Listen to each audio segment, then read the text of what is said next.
faire là, c'est Ouais, bon. C'est bon là sinon, si vous préférez... Non, je peux non, vous- c'est comme vous si voulez. c'est bon Les pour deux. vous, je préfère ça, oui. Voilà.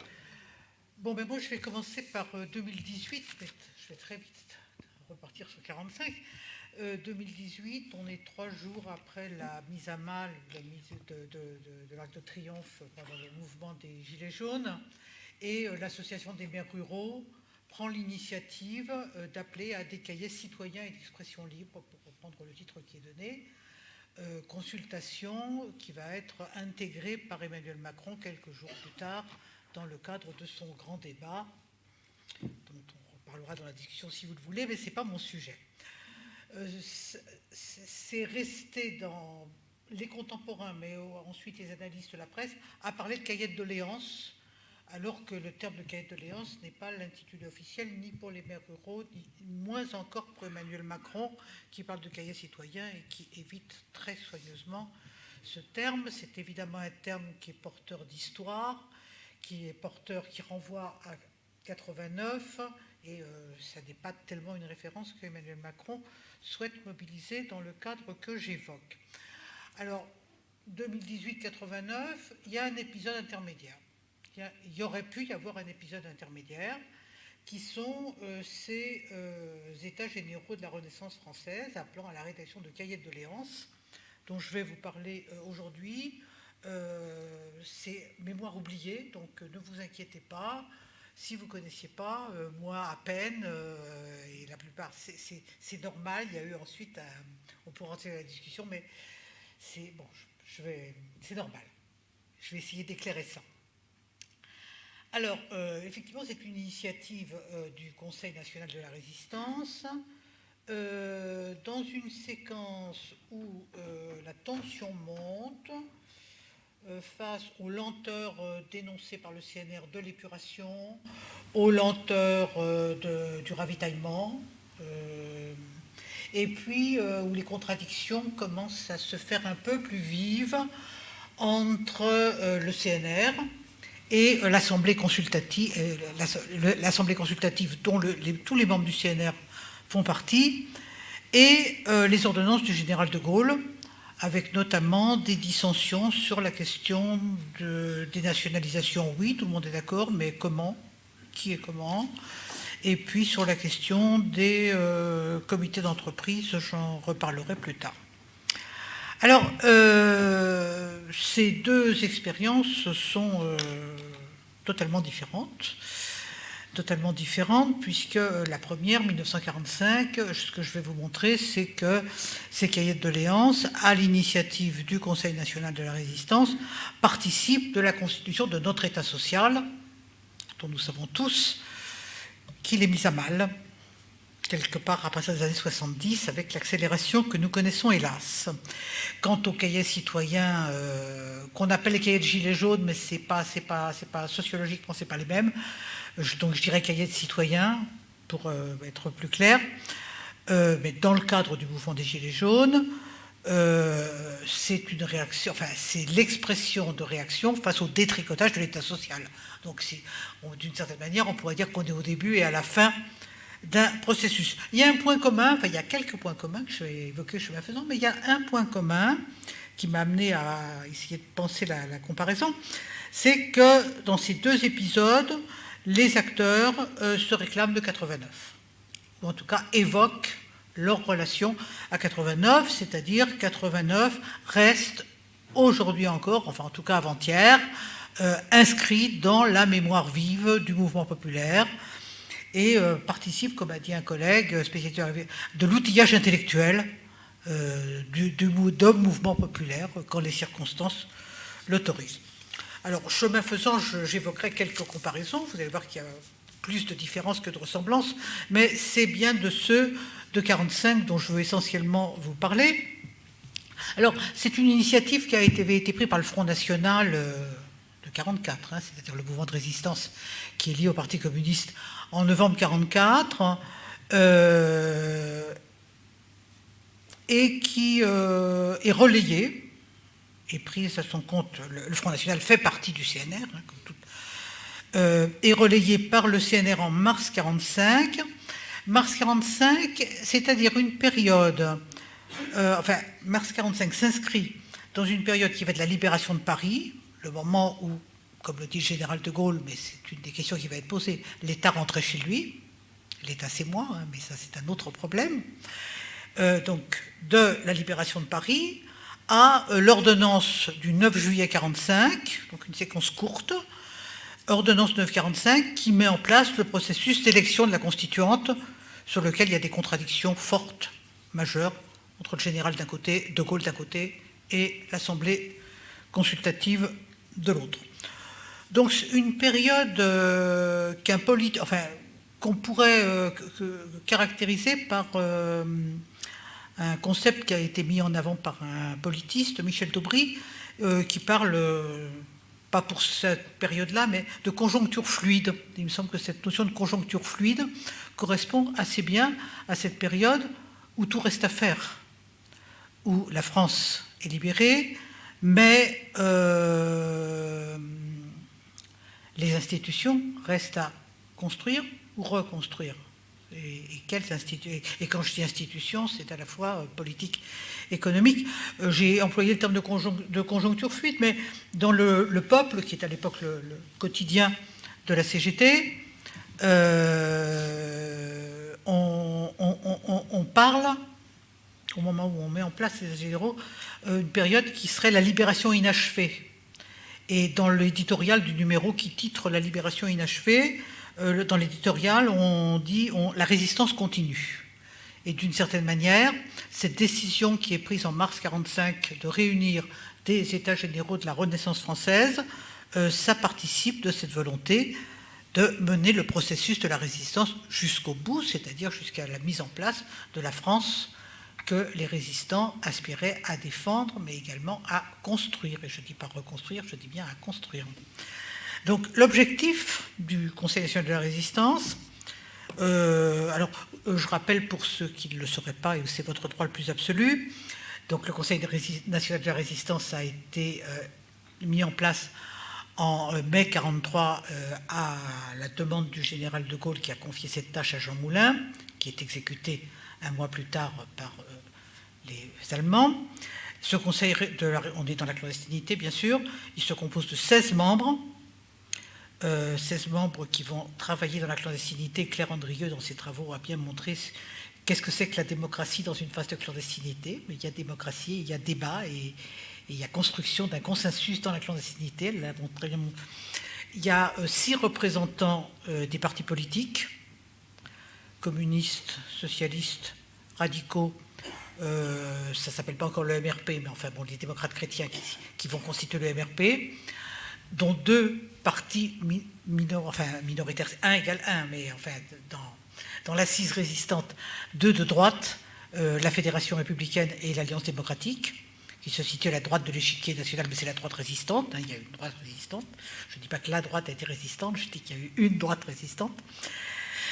Les 2 confédérations syndicales, la CGT qui vient de se réunifier en avril 1943 à la suite des accords de Péreux, et la CFTC, et 8 mouvements de résistance, dont 4 se situent là encore plutôt à la droite de l'échiquier, de l'échiquier politique, et les autres à gauche. Partis, syndicats, associations ou mouvements, les mouvements sont une forme d'association, on pourrait dire comme en 1936, hein, comme le Rassemblement populaire en 1936, à cette différence près qu'en 1936, les organisations, partis, syndicats, associations sont toutes à la gauche de l'échiquier politique, alors que là, on a le consensus des organisations résistantes qui sont majoritairement de gauche, mais dans lequel une fraction de la droite est présente et qui s'est construite à la demande du général de Gaulle. Donc on a une assise nationale qui est importante. Alors, donc, quel est l'objectif de ce Conseil national ainsi, qui a donc élaboré son programme en mars 1944, toujours dans la clandestinité, premièrement, permettre une large appropriation du contenu du programme. Le contenu du programme, il a été élaboré dans la clandestinité. Dans la clandestinité, il a été publié par Libération clandestine, pas dans les autres journaux. Donc une appropriation large. Deuxièmement, une appropriation, une déclinaison concrète. Il ne s'agit pas seulement d'apprendre, il s'agit de construire. Il s'agit, et là je cite Saillant, il ne s'agit pas seulement de chercher des solutions aux préoccupations immédiates, les misères de la guerre, hein, comme dit un cahier, ça m'a servi de titre de bon combien d'un de mes chapitres. Il s'agit, je cite toujours, d'une œuvre constructive, et c'est à nous non seulement de détruire le mal, mais de formuler comme vous voudriez que les choses soient pour que la France ait le régime et les institutions qui en feront une France plus généreuse, plus grande et plus humaine. Donc déclinaison et déclinaison aux différentes échelles des acteurs, je vais le préciser. Et puis troisième élément, les trois sont ensemble, hein, peser sur le rapport des forces. Je vous ai dit qu'on est dans une phase où les contradictions, où les tensions entre le général de Gaulle et le Conseil national de la résistance et l'Assemblée consultative commencent à se faire plus fortes. Donc peser sur le rapport de force pour générer une mobilisation. Alors ça ne sera pas une mobilisation de rue, c'est une mobilisation sous une forme autre que ces cahiers vont mettre en place, pour permettre de porter socialement le programme et de faire en sorte qu'on aille vers sa mise en œuvre immédiate et complète. Ça, c'est la phrase « mise en œuvre immédiate et complète » qu'on va retrouver dans la totalité des cahiers. Alors, l'organisation de ce truc, qu'on appelle les États généraux de la Renaissance française, elle est pyramidale. Elle est pyramidale. On a 10 commissions de travail qui sont mises en place par le CNR à l'échelle nationale, c'est-à-dire à Paris, la française étant ce qu'elle est, de façon à cadrer l'organisation des débats. S'il y avait une comparaison à faire, ça serait avec la lettre française d'Emmanuel Macron. Mais vous voyez bien que la comparaison n'a strictement aucun sens. Mais enfin, on cadre les débats. Ces 10 commissions, je vais les énumérer et ensuite je vais vous les décrire, elles reprennent évidemment le contenu du programme du CNR. Je vais développer chemin faisant, ne vous inquiétez pas. Mais elles élargissent considérablement les sujets de réflexion dès lors que mars 44, clandestinité, mai 45, France libérée, France en reconstruction. Il y a évidemment beaucoup d'autres sujets qui ont surgi. Donc c'est beaucoup plus large. Alors ces 10 commissions, je vous les cite telles quelles, et puis après je vais revenir sur le contenu, enfin, sur le contenu de certaines d'entre elles. Il y en a 3 qui, globalement, reprennent la dimension économique et sociale du programme du CNR. Renaissance industrielle de l'économie, développement et modernisation de la production agricole et progrès social. Bon, en gros, c'est les réformes de structure qui, dans le programme du CNR, visent à construire une véritable démocratie économique et sociale, pour reprendre la formule qui est énoncée dans le programme. Les 7 autres, développement du commerce extérieur, expansion française et France d'outre-mer, construction et urbanisme, pensée française, lettres et arts, jeunesse, armée-nation, défense de la République et de la démocratie. Alors, à partir de ces 10 commissions de travail, les comités départementaux de libération, donc, qui existent dans chaque département avec les commissaires de la République qui ont été mis en place à la libération, au rythme des libérations des villes et des départements, élaborent des documents préparatoires qui reprennent les grands axes, mais chacun les décline à sa manière.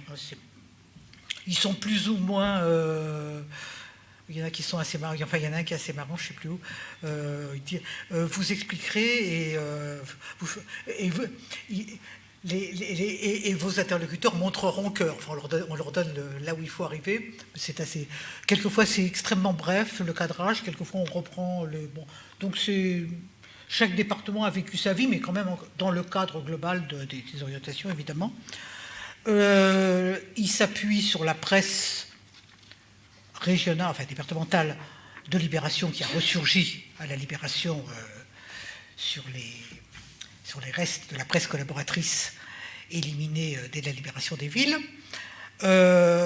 Ces journaux publiant souvent des historiques sur les États généraux, des historiques qui parlent beaucoup de 89, mais qui quelquefois remontent à Philippe le Bel, 1216 de mémoire, qui sont les premiers états généraux mis en place par la monarchie. Donc on a des signés quelquefois par des historiens, ou pas signés. On a des gravures qui font la comparaison entre les FFI et les sans-culottes de 89. Enfin, l'inscription dans l'histoire longue. Alors, à chaque fois, on explique que les cahiers avant 89, c'était au service de la monarchie, et puis la monarchie n'a pas écouté, donc évidemment. Mais par contre, 89, c'est la rupture, pour reprendre un terme qui nous est davantage contemporain. Et ces comités départementaux, à partir de ces matériaux préliminaires, donc largement diffusés par la presse de résistance, doivent s'adresser, il leur est demandé de s'adresser aux comités locaux de libération, qui en principe ont pris la place des conseils municipaux collaborationnistes qui ont été éliminés, donc qui en principe existent dans toutes les communes qui sont libérées, hein, pour reprendre ce que vous disiez. Bon, il y a des coins de la France où... et on leur demande de réunir des assemblées primaires qui devront élaborer des cahiers de doléances, et là c'est bien le mot cahier de doléances qui est utilisé, à la différence de ce que je disais sur 2018. Et dans ces cahiers, dont je vais vous parler plus longuement, on retrouve souvent la comparaison explicite avec 89. J'ai trouvé 2 cahiers, mais il y en a sans doute plus, 2 cahiers où... alors j'ai des cahiers dans des communes de 200 habitants, hein, je vais en parler, mais où ceux qui étaient en charge de l'organisation ont été aux archives municipales et ils ont recopié les cahiers de 89 et ils mettent en introduction de leur cahier de 45, ils recopient le cahier de 89 en introduction. Ce sont des cahiers d'écoliers, d'ailleurs c'est assez émouvant comme objet. Bon, alors il leur est demandé, dans la mesure du possible, d'organiser ces états généraux en lien avec les maires et les conseils municipaux qui viennent d'être élus en mars 1945. C'est les premières élections auxquelles les femmes ont participé. Et ces assemblées primaires, la plupart du temps, se tiennent dans les mairies au niveau local et dans les préfectures au niveau départemental. Donc il y a une volonté, quand je parlais de conjoncture fluide, mais de créer de l'institution, on se rapproche le plus possible de ce qui peut être institutionnel dans le cadre d'une conjoncture où les institutions sont à construire. Alors il y a une grande différence entre 2018, 2019 et 45, c'est que dans les cahiers citoyens, ceux qui sont venus écrire, ils disent « je ». Et ils parlent de leurs difficultés. Les cahiers de doléances s'adressent à des collectifs. Et donc ceux qui parlent disent « nous ». Et qui est le « nous » c'est l'ensemble des organisations qui ont été habilitées par le CNR à participer à ces états généraux, beaucoup plus nombreuses que les 16 organisations qui sont constitutives du CNR. L'extension valant surtout dans le domaine des associations, avec beaucoup d'associations de jeunes, de femmes, des multiples victimes de la guerre. La nébuleuse démocrate chrétienne est très présente, notamment par les associations de femmes. J'en dirai un mot tout à l'heure. Et quand le jeu de 2018 ou de 2019, quelquefois, évoque un collectif qui le dépasse. Ce collectif qui le dépasse, c'est les petits. Nous sommes le peuple des Gilets jaunes. Le peuple des Gilets jaunes, c'est les petits. Les petits contre les élites. Les élites économiques et les élites politiques, et Paris. Le nous des cahiers de doléances, c'est le peuple-nation. C'est un peuple-nation qui n'exclut, donc il ne se définit pas en termes de classe sur le même mode, n'était qu'il exclut les trusts, donc il y a quand même une définition de classe, mais qui n'est pas de même nature, et qui exclut bien sûr les collaborateurs et les profiteurs de guerre. Alors, ces réunions ont quelquefois été... enfin, je veux dire, chaque commune les organisait un peu comme elle voulait, je dirais, répartir. Donc, dans les tout petits villages, j'ai des cahiers qui sont signés par les 87 agriculteurs de la commune. Hein, et puis, ils signent. Mais ils mettent agriculteurs, ils ne disent pas monsieur machin, hein, ils signent. Et on a les signatures. Ou dans toute petite commune, il y avait 80 habitants sur les 125 que compte la commune. Ou les 125 familles, 80 habitants, j'exagère, les familles qui comptent la commune. Mais ce sont souvent des représentants de ces multiples associations qui sont là, et ces associations ont quelquefois rédigé leur propre cahier qu'elles apportent. Donc dans les cahiers, on trouve des sous-produits.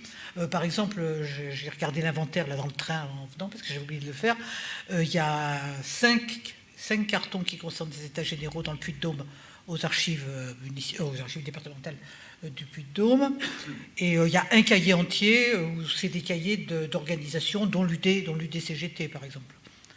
Mais ce n'est pas toujours le cas. Enfin, il y a des variations. En tout cas, c'est à nous, et ceux qui parlent, alors ils sont tous multicasquettes. Je veux dire, les personnes qui sont là, et notamment dans les villes, mais aussi dans les gros bourgs, ils peuvent parfaitement être membres d'un parti politique, syndiqués et membres d'une coopérative et d'une association. Mais ils parlent toujours à partir de leur statut socio-professionnel. Et quand c'est très très rare, mais 2 ou 3 fois, il y a un petit conflit politique qui apparaît et quelqu'un dit « mais on n'est pas là pour parler de politique au sens politicien, entendez-vous bien. Personne ne parle au nom d'un parti. » Je ne dis pas qu'ils en sont tous membres des différents partis, mais il est évident qu'on est là en tant qu'acteur socio-professionnel pour construire cette nouvelle démocratie économique et sociale que j'évoquais. Alors, une fois que les cahiers locaux sont construits, donc aux archives départementales, ici, il y a 3 cartons sur les communes, ça remonte ou au canton, ou au département, ou à la préfecture, enfin, oui, à la préfecture, enfin la ville-préfecture, qui doit élaborer une synthèse. Alors la synthèse doit se faire à partir des 10 thèmes qui sont retenus nationalement pour que ce soit qu'on puisse le dépouiller. Et ces synthèses départementales sont envoyées à Paris, où des assises nationales ont lieu du 10 au 13 juillet. Alors comment est-ce que j'ai travaillé ? Alors, il avait été dit aux communes, aux départements qu'il fallait qu'ils envoient leur synthèse départementale, mais qu'ils pouvaient aussi envoyer des cahiers. S'ils avaient des cahiers communaux particulièrement intéressants, ils pouvaient les joindre. Alors, il y a des départements, c'est le cas de l'Ain, c'est le cas du Loiret, c'est le cas du Pas-de-Calais, ne me demandez pas pourquoi, qui ont envoyé leurs cahiers. Il y a des départements qui n'ont pas envoyé. Ici, ils envoient tous leur synthèse départementale. Il y en a qui ont envoyé 1 ou 2 cahiers, il y en a qui n'ont pas envoyé de cahiers. Mais en tout cas, Louis Saillant avait dans son bureau des synthèses départementales et un certain nombre de cahiers communaux. À la mort de Louis Saillant, la famille a déposé ses archives au Centre de recherche d'histoire sociale de Paris 1, qui sont maintenant déposées au campus Condorcet, qu'on évoquait tout à l'heure. Donc il y a, dans les archives de Louis Saillant, on a donc l'ensemble des synthèses départementales et quelques 500 cahiers départementaux. C'est très loin d'être exhaustif. La preuve, vous avez. Mais il y a des départements où ils peuvent être un peu n'importe où. C'était pas de l'institution dure, hein. Donc il n'était pas dit que ça doit aller dans les archives municipales. Il y a des comités départementaux qui ont décidé qu'il fallait le mettre aux archives municipales ou départementales. Quelquefois, en Corse, il y a quelqu'un qui a écrit un article avec qui j'ai pris contact. C'est le fils, le petit-fils, je ne sais plus. Enfin bref, c'est de la famille du dirigeant du comité départemental de la Corse. Il l'a chez lui, quoi. Bon. Il peut y en avoir un peu partout. Pardon. En Corse, il y a eu un problème aussi. Oui, il y avait la peste. Il y avait la peste. Oui, mais c'est pour ça que... J'ignorais ça. Oui, oui, il y a eu une peste en Corse. C'est pour ça que le cahier départemental n'est pas arrivé, mais il existe et il y a eu un article là-dessus. Donc, il me manquait 3 des départements. Il me manquait Paris, parce que Paris, c'était pas assez chic pour lui. Enfin, les Parisiens ont vécu leur vie.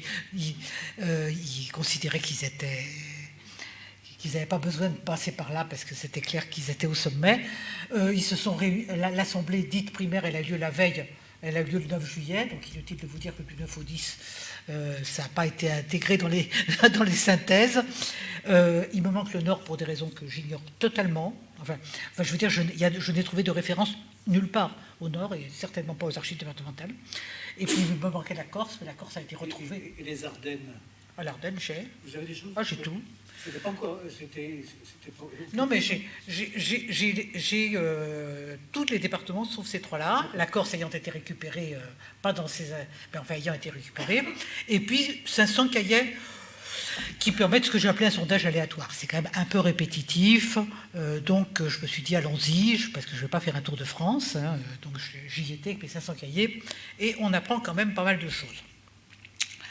Alors, j'ai pas, comme on apprend pas mal de choses, j'ai pas dépouillé ça sur les 10 commissions, parce que en pratique et sur le terrain, c'est plus compliqué que ça. Mais j'ai décomposé en 3 ensembles. Bon, d'abord, et bien que Louis Saillant a dit on n'est pas là pour se plaindre, on est là pour construire, notamment dans les communes, on explique tout ce qui ne va pas. C'est ce que j'appelais les misères de la guerre, donc en suivant... Donc on a quand même un tableau de cette France qui, 1 an après la libération, presque tout est encore à faire. Bon, et ça, ce n'était pas l'essentiel de mon propos.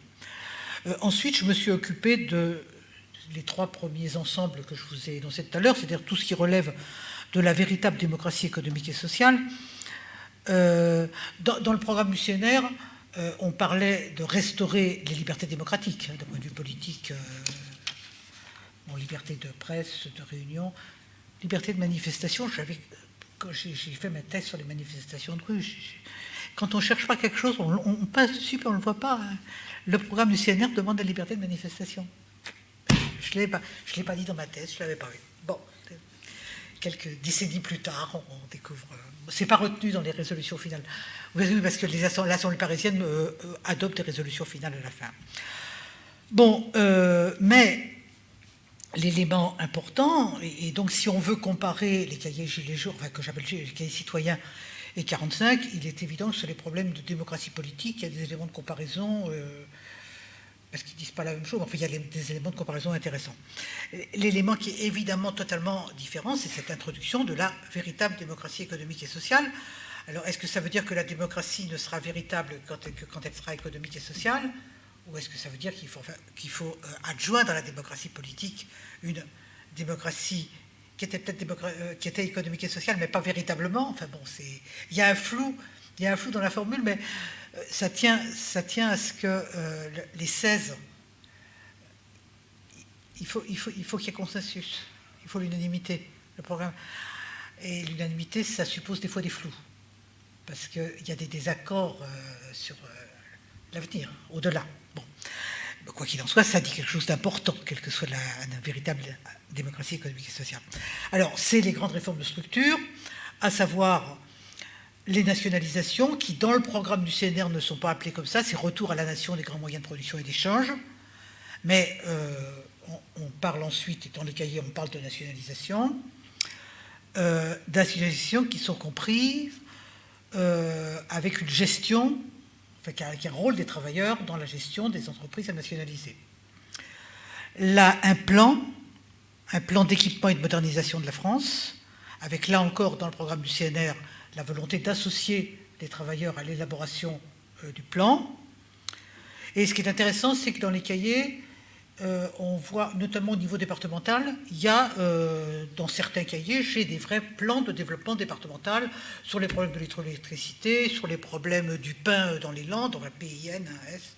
Enfin, c'est-à-dire que quand Saillant parle d'appropriation concrète, on la lit dans les cahiers. Hein. Ils travaillent sur leur terrain. Alors là, plutôt au terrain départemental. Et ce qui est intéressant, c'est que, et là on le voit avec les tampons qui sont mis, ou avec ce qui est dit, ils transmettent ces projets de développement, enfin ces plans de développement économique, modernisation ils les transmettent aux comités de reconstruction qui sont officiels, autant qu'on peut être officiel dans cette période, mais sous l'égide du préfet. Donc il y a une porosité grande entre ce qui s'élabore dans ces réunions et dans les instances aussi institutionnelles qu'elles peuvent l'être, qui travaillent sur la reconstruction. On n'est pas dans... Là, il n'y a pas de flou, ça circule. Ça circule, et puis il y a des acteurs qui circulent d'ailleurs dans ces 2 types d'instances. Alors, la participation des travailleurs à la gestion de l'économie, notamment via le plan, la sécurité sociale, bien sûr, la sécurité sociale qui est intégrée dans les mesures sociales et qui participe d'un moment plus général à l'échelle planétaire, puisqu'elle s'inspire du plan Beveridge qui a été mis en œuvre en Angleterre et qui est cité par nombreux intervenants. Ils sont très au courant de ce qui se passe et de ce qui se discute. On parle des modèles étrangers ou des contre-modèles étrangers dans mes réunions. Pas partout. Je peux pas. C'est pas quantitatif mon histoire. J'explique pourquoi ça peut pas. Les acteurs eux-mêmes disent c'est pas quantitatif. Mais enfin, on voit si c'est beaucoup, pas beaucoup, majoritaire, exceptionnel. Enfin, mais c'est un peu au toucher.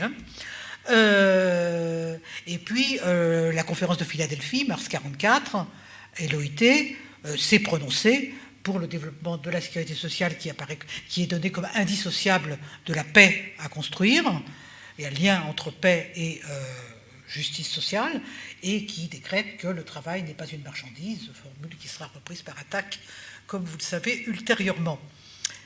C'est-à-dire que ces mesures du CNR et qui sont débattues donc dans les cahiers, avec, je le répète, une dimension concrète souvent et une extension.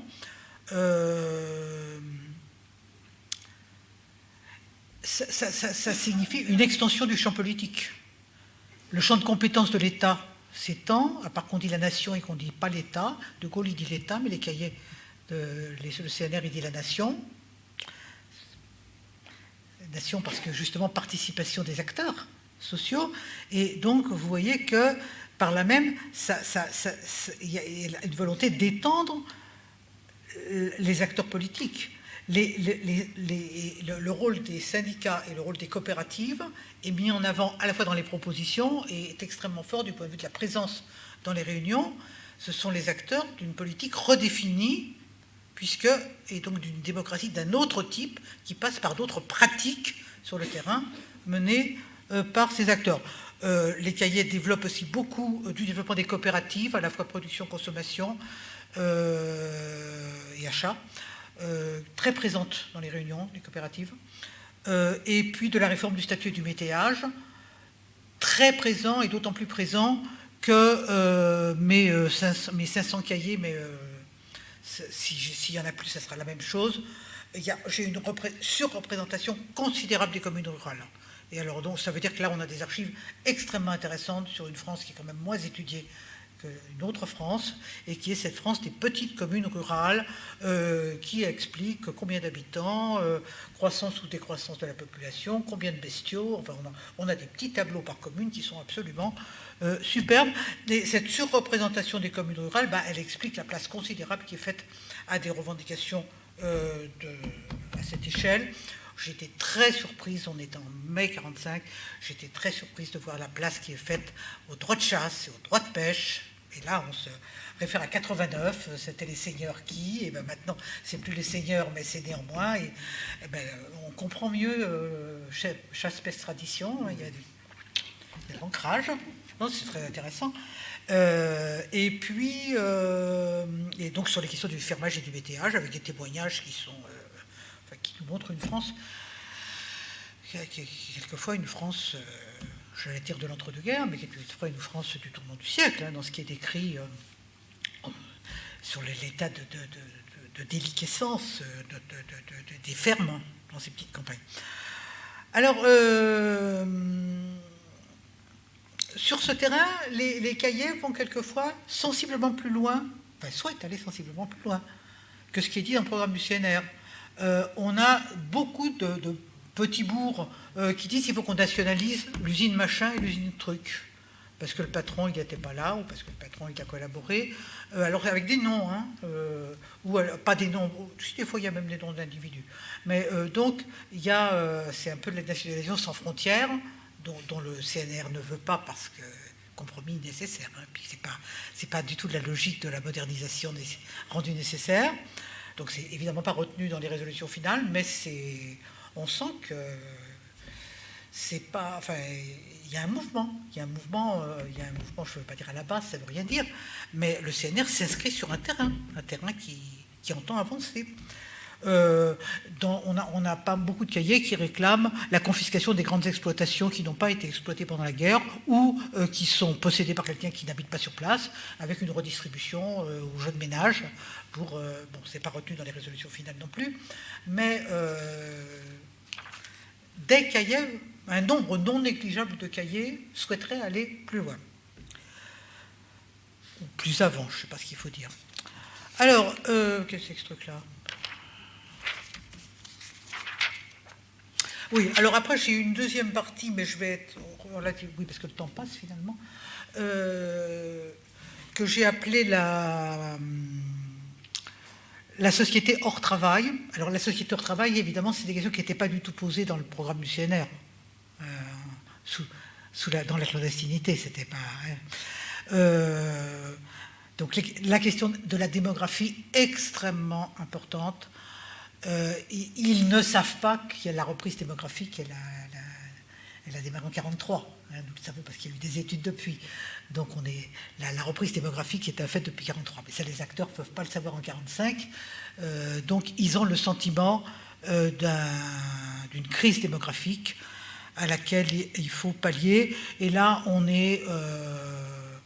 il y a une dimension extrêmement familialiste, hygiéniste, des textes, qui est dans le droit fil des années 30, je dirais qui est porté à la fois par les associations de femmes liées au Parti communiste, enfin proche, UFF, ou par la nébuleuse démocrate chrétienne, n'était que du côté, que je vais qualifier, peut-être pas, oui, en fait, de l'UFF pour une part, mais beaucoup des syndicats. Il y a l'idée qu'il faut donner à la femme les moyens de s'épanouir autrement si elle le souhaite. Le travail étant donné comme un moyen d'émancipation. Mais là, il y a une césure sur la question. L'émancipation des femmes, c'est essentiellement des cahiers syndicaux, enfin des interventions syndicales qui en parlent. Pour le reste, on est quand même dans une vision maternaliste. La reproduction... donc la maternité étant donnée comme une fonction sociale qui donc doit donner droit à des droits sociaux élargis. Donc il y a énormément de choses sur les droits de la mère, hein, mais c'est la mère et c'est pas la femme. Mais bon, ça c'est les années 30 qui continuent. Bon, je ne développe pas sur le reste parce que ça serait trop long. La jeunesse avec les organisations de jeunes qui réclament, et ça ne sera pas retenu dans les... Si, c'est retenu dans les résolutions, mais ce n'est pas appliqué, vous le savez, le droit de vote à 18 ans. Bon, le droit de vote des femmes, c'est fait, hein, puisque c'était mars 45, donc ils n'y reviennent pas, c'est un acquis, il n'y a absolument pas de remise en cause ou quoi que ce soit, mais le droit de vote à 18 ans est réclamé, et comme vous le savez, ce sera beaucoup, beaucoup plus tard. Donc, pour une part, ces cahiers mettent à l'agenda une série de questions... l'allocation chômage, par exemple, que je n'ai pas évoqué, beaucoup plus tard. Hein. Donc il y a toute une série de questions qui sont mises à l'agenda, qui ne seront pas, même si globalement le programme du CNR est mis en œuvre et jette les bases de notre État social, comme je le disais, il y a une série les cahiers vont sur un certain point plus loin. Alors, ma troisième partie, c'est les questions qui sont macro-politiques. Alors évidemment, plus on s'éloigne de mes communes de 200 habitants et plus on est sur du macro-politique et moins on est sur du concret. Mais ça ne les empêche pas de dire des choses très intéressantes. Ce que j'ai intégré sous le titre « Les questions macro-politiques », c'est tout ce qui est destiné, et là je cite le programme du CNR, à rétablir la France dans sa puissance, sa grandeur et sa mission universelle. Ce sont les termes du programme du CNR, mais qui sont très largement repris aussi dans les cahiers. Alors, qu'est-ce qu'on trouve sous cet objectif ? Une puissante armée nationale et démocratique, avec très largement développée, alors l'armée du peuple, hein, et on cite parfois Jaurès, et très largement développée la question de l'intégration des cadres FFI, que De Gaulle entend rétrograder dans leur grade, et donc là, il y a une défense pour l'intégration, enfin pour l'amalgame, mais qui permettrait aux cadres FFI de conserver les cadres militaires, enfin la hiérarchie qui était la leur. Maintenir la paix et la préserver, il y a beaucoup de choses, il y a beaucoup de choses qui concernent la volonté de rompre les relations diplomatiques avec l'Espagne et le Portugal, et donc une dénonciation des dictatures qui perdurent malgré la conjoncture qui aurait dû les permettre de les liquider. beaucoup de réflexions sur qu'est-ce qu'on fait de l'Allemagne. Et là, j'ai un peu cherché tous les mots qui désignaient les Allemands. Hein. On est plutôt... Alors, on trouve les Boches, enfin, on retrouve du vocabulaire de 14-18, mais c'est quand même plutôt les Allemands. Rarement les nazis, on est sur... avec une volonté notamment d'utiliser les prisonniers de guerre allemands pour le déminage, pour replanter les forêts. Enfin, il y a la volonté de... Et pas les ménager. Et de ne pas les ménager. Dans des textes qui sont... Enfin, on comprend. Hein. Bon. Alors, il y a beaucoup de choses pour la grandeur de la France et son empire. Rétablir la France dans sa puissance, sa grandeur et sa mission universelle. Mais c'est la conception... On est dans une conception jaurétienne de la colonisation. C'est-à-dire pour une colonisation démocratique, pour une colonisation humaniste. Donc, il faut étendre les droits sociaux, tous les droits sociaux, aux travailleurs des colonies, avec une différence dans le vocabulaire, hein, même entre l'Afrique du Nord et puis... Enfin, bref, il y a ceux qui savent lire et écrire, et puis alors les autres, faut le temps de... Mais on est dans une conception des années 80, et la conception jaurétienne, sans aucun problème. Je dirais que dans le meilleur des cas, c'est la conception jaurétienne. Les sétifs et... la question du Liban est 2 fois évoquée dans les cahiers, à ce moment-là pour protester contre la politique de la France dans les protectorats et contre la répression à Sétif, mais c'est pas des textes qu'on peut laisser se promener en race campagne sans expliquer pourquoi c'est comme ça en 1945. Si on les laisse se promener en race campagne, évidemment, on peut ricaner bêtement, mais il ne faut pas ricaner bêtement, il faut comprendre. Mais c'est clair que ça fait bizarre quand on les lit. Alors je me suis marrée parce que quelques-uns de ces cahiers, pas beaucoup, sont rédigés sur des cahiers d'école. Alors ceux qu'au mon âge se souviennent peut-être que ces cahiers d'école, il y avait des couvertures avec des dessins qui n'avaient pas... Alors, et alors il y en a un sur enfin, je ne sais plus... enfin, c'est les colonies françaises avec j'ai vu un petit nègre, c'est Yabon Banania, quoi, sur la couverture d'école. À l'intérieur, on dit des choses. Mais je pense qu'ils ne l'ont pas vu, hein, ils ont pris le cahier qui traînait. Bon. Mais bon, c'est cette France-là. Et alors, ce qui est intéressant, parce que par ailleurs, les textes sur l'extension des droits sociaux et pour une part politique sont quand même très importants aussi. Hein, donc, il ne faut pas là, j'ai un peu dit. Et ce qui est intéressant, c'est que dans les rapports qui sont adoptés en juillet, il y a 2 rapports sur la question coloniale, enfin sur l'Empire. On ne dit pas question coloniale, on dit l'Empire. Il y a un rapport qui s'appelle Rapport économique relatif à la France d'outre-mer, et il y a un rapport qui s'appelle Rapport politique relatif à la France d'outre-mer. Ils n'ont pas pu faire le même rapport. Enfin, il y a eu 2 rapports, et ils ne traitent pas de la même chose, mais ils n'ont pas le même rapport au même objet qu'est la France d'outre-mer. Alors, dans cette 3e partie, il y a une des commissions, c'est la dernière, enfin c'est la première dans les 10 que je vous ai lus, qui est défense de la République et de la démocratie. Alors là, on est en rupture délibérée avec le programme du CNR, puisqu'il y avait une chose qui ne permettait pas d'obtenir le consensus au sein du CNR, c'était les institutions. Vous savez qu'est sur l'action des institutions que De Gaulle quittera le gouvernement au début 1946. Et là, il y avait des contradictions majeures entre les radicaux, les socialistes et les communistes, et je ne parle pas de la Fédération républicaine et de l'Alliance démocratique. Donc ils n'en ont pas parlé. Finalement, la seule définition, c'est une véritable démocratie économique et politique. On peut considérer que c'est une définition qui insère le reste, mais les institutions ne sont pas apportées dans le programme du CNR parce qu'elles ne pouvaient pas l'être, ou alors le consensus éclatait. Il fallait qu'il y ait consensus. C'était à la fois face aux Alliés, hein, qui ne voulaient pas reconnaître le général de Gaulle, donc le consensus était majeur. Et puis ensuite, il fallait le maintenir face à De Gaulle.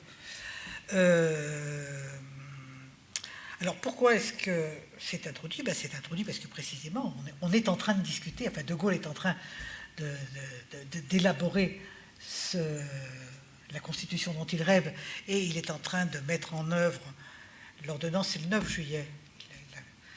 il a publié l'ordonnance la veille des États généraux, le général de Gaulle, qui a décidé... le général de Gaulle a intégré les membres du CNR dans l'Assemblée consultative et a considéré qu'il était débarrassé du CNR. Le CNR considère qu'il est toujours là. Et la preuve, c'est qu'il mène cette initiative-là. Mais le général de Gaulle ne recevra pas les... Enfin, au lendemain du 10 juillet, il y a un membre du CNR, je crois que c'est de Bubridel, qui dit on va le porter au général de Gaulle, et je ne sais plus lequel dit mais vous savez bien qu'il ne nous recevra pas, donc ils font passer à un secrétariat, et le général de Gaulle ne veut plus savoir que le CNR... Le CNR n'était important pour le général de Gaulle qu'aussi longtemps que ça lui permettait de peser sur les Alliés. Une fois que les Alliés ont reconnu le général de Gaulle, tardivement, il n'a plus besoin du CNR. Enfin, non seulement il n'en a plus besoin, mais il y a des contradictions. Donc, défense de la République et de la démocratie, ça veut dire quelqu'un menace. Alors, menace, c'est le général de Gaulle, mais évidemment, on ne peut pas dire que le général de Gaulle est l'ennemi en mai 45. Alors là aussi, j'ai pisté toutes les occurrences du général de Gaulle dans mes cahiers. Alors, c'est très intéressant, parce que quand il est nommé, c'est le premier résistant de France, ou alors c'est comme l'a dit le général de Gaulle, et alors on utilise des citations du général de Gaulle contre le général de Gaulle. Comme l'a dit le général de Gaulle, le gouvernement du peuple par le peuple, avec la date, etc. Donc c'est pas l'attaque frontale. Hein, j'ai appelé ça les deux figures du général de Gaulle, parce que c'est assez marrant, quoi. Ou alors on dénonce ceux qui l'entourent, mais il n'y a jamais d'attaque frontale. Bon, alors Saillant dit constamment que les États généraux ne se substituent pas à la Constituante, et d'ailleurs dans les résolutions, il y aura un texte pour expliquer quel doit être le rôle de la Constituante, mais il n'y a pas de texte qui reprenne les éléments de la future Constitution, mais dans les cahiers on en débat. Alors ce qui est intéressant, et là j'ai retrouvé des phrases qui peuvent être mot pour mot dans les cahiers des Gilets jaunes, enfin dans les cahiers citoyens. On est pour élargir la démocratie représentative, avec notamment le droit de vote à 18 ans. On est pour élargir le champ de la représentation en élisant, alors c'est pas tous les cahiers, hein, c'est des cahiers, les juges, les sénateurs, pour ceux des cahiers qui veulent maintenir le Sénat, les préfets, les sous-préfets. Donc élargir le champ des institutions émanant des élus, élire les représentants coopératifs et syndicats dans le Conseil économique à reconstruire.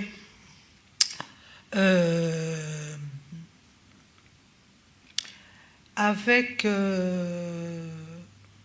un rejet, enfin, il faut diminuer le nombre des élus, là on l'a retrouvé évidemment dans les cahiers citoyens et pendant le mouvement des Gilets jaunes, diminuer le nombre des partis, et alors là, des cahiers donnent l'exemple des États-Unis et de l'Angleterre, où il y a du bipartisme et ça fonctionne très bien comme ça, alors qu'en France, ça ne fonctionne pas parce qu'il y a beaucoup trop de partis. Donc quand je vous disais socio-économique, c'est non seulement socio-économique, mais c'est pas beaucoup, mais j'ai quelques textes qui sont de l'antiparlementarisme du type gilet jaune, quoi. C'est volonté de décentraliser, et là ça s'explique par le poids des communes rurales, par le poids des petits bourgs. Il y a l'accent qui est très fortement mis sur la décentralisation, et des préfets ou sous-préfets élus qui seraient plus près de nous et qui comprendraient nos problèmes, etc. Voilà. Alors, et curieusement, je ne vous dis pas que c'est 50-50, mais je dirais qu'il y a un bon tiers des cahiers qui réclament l'élection du président au suffrage universel. Alors c'est avec l'idée d'étendre la représentation, la parole, que le peuple prend la parole, donc sur des sujets élargis, mais alors, évidemment, à chaque fois, celui qui fait la synthèse, d'abord, c'est toujours minoritaire, et à chaque fois, on a une explication, oui, mais enfin, rappelons-nous Napoléon III, et puis on ne dit pas attention à De Gaulle, quoi, mais enfin, c'est clairement dit qu'il y a un risque, mais j'étais très étonné de voir que c'est pas minoritaire, ceux qui souhaitent une élection du président de la République au suffrage universel. Bon, quelques remarques transversales, et puis j'en ai terminé. C'est bon? 5 minutes? C'est bien. En 1919, les Français, enfin les partis politiques, lors des élections de 19, se battent pour le retour à la normale, citation. Alors le retour à la normale, ça veut dire le franc or, hein, stricto sensu, mais en même temps c'est l'idée qu'il faut que la France retrouve la place qui était la sienne, etc. Enfin que s'il y a un retour au franc or, ça permettra aux classes moyennes, aux rentiers de retrouver, etc. Donc c'est retour à la normale. En 1945, on n'est pas du tout dans cette idée d'un retour à la normale. S'il y a un mot qui revient dans presque tous les cahiers et qui revient plusieurs fois, c'est le mot retard. La France est en retard.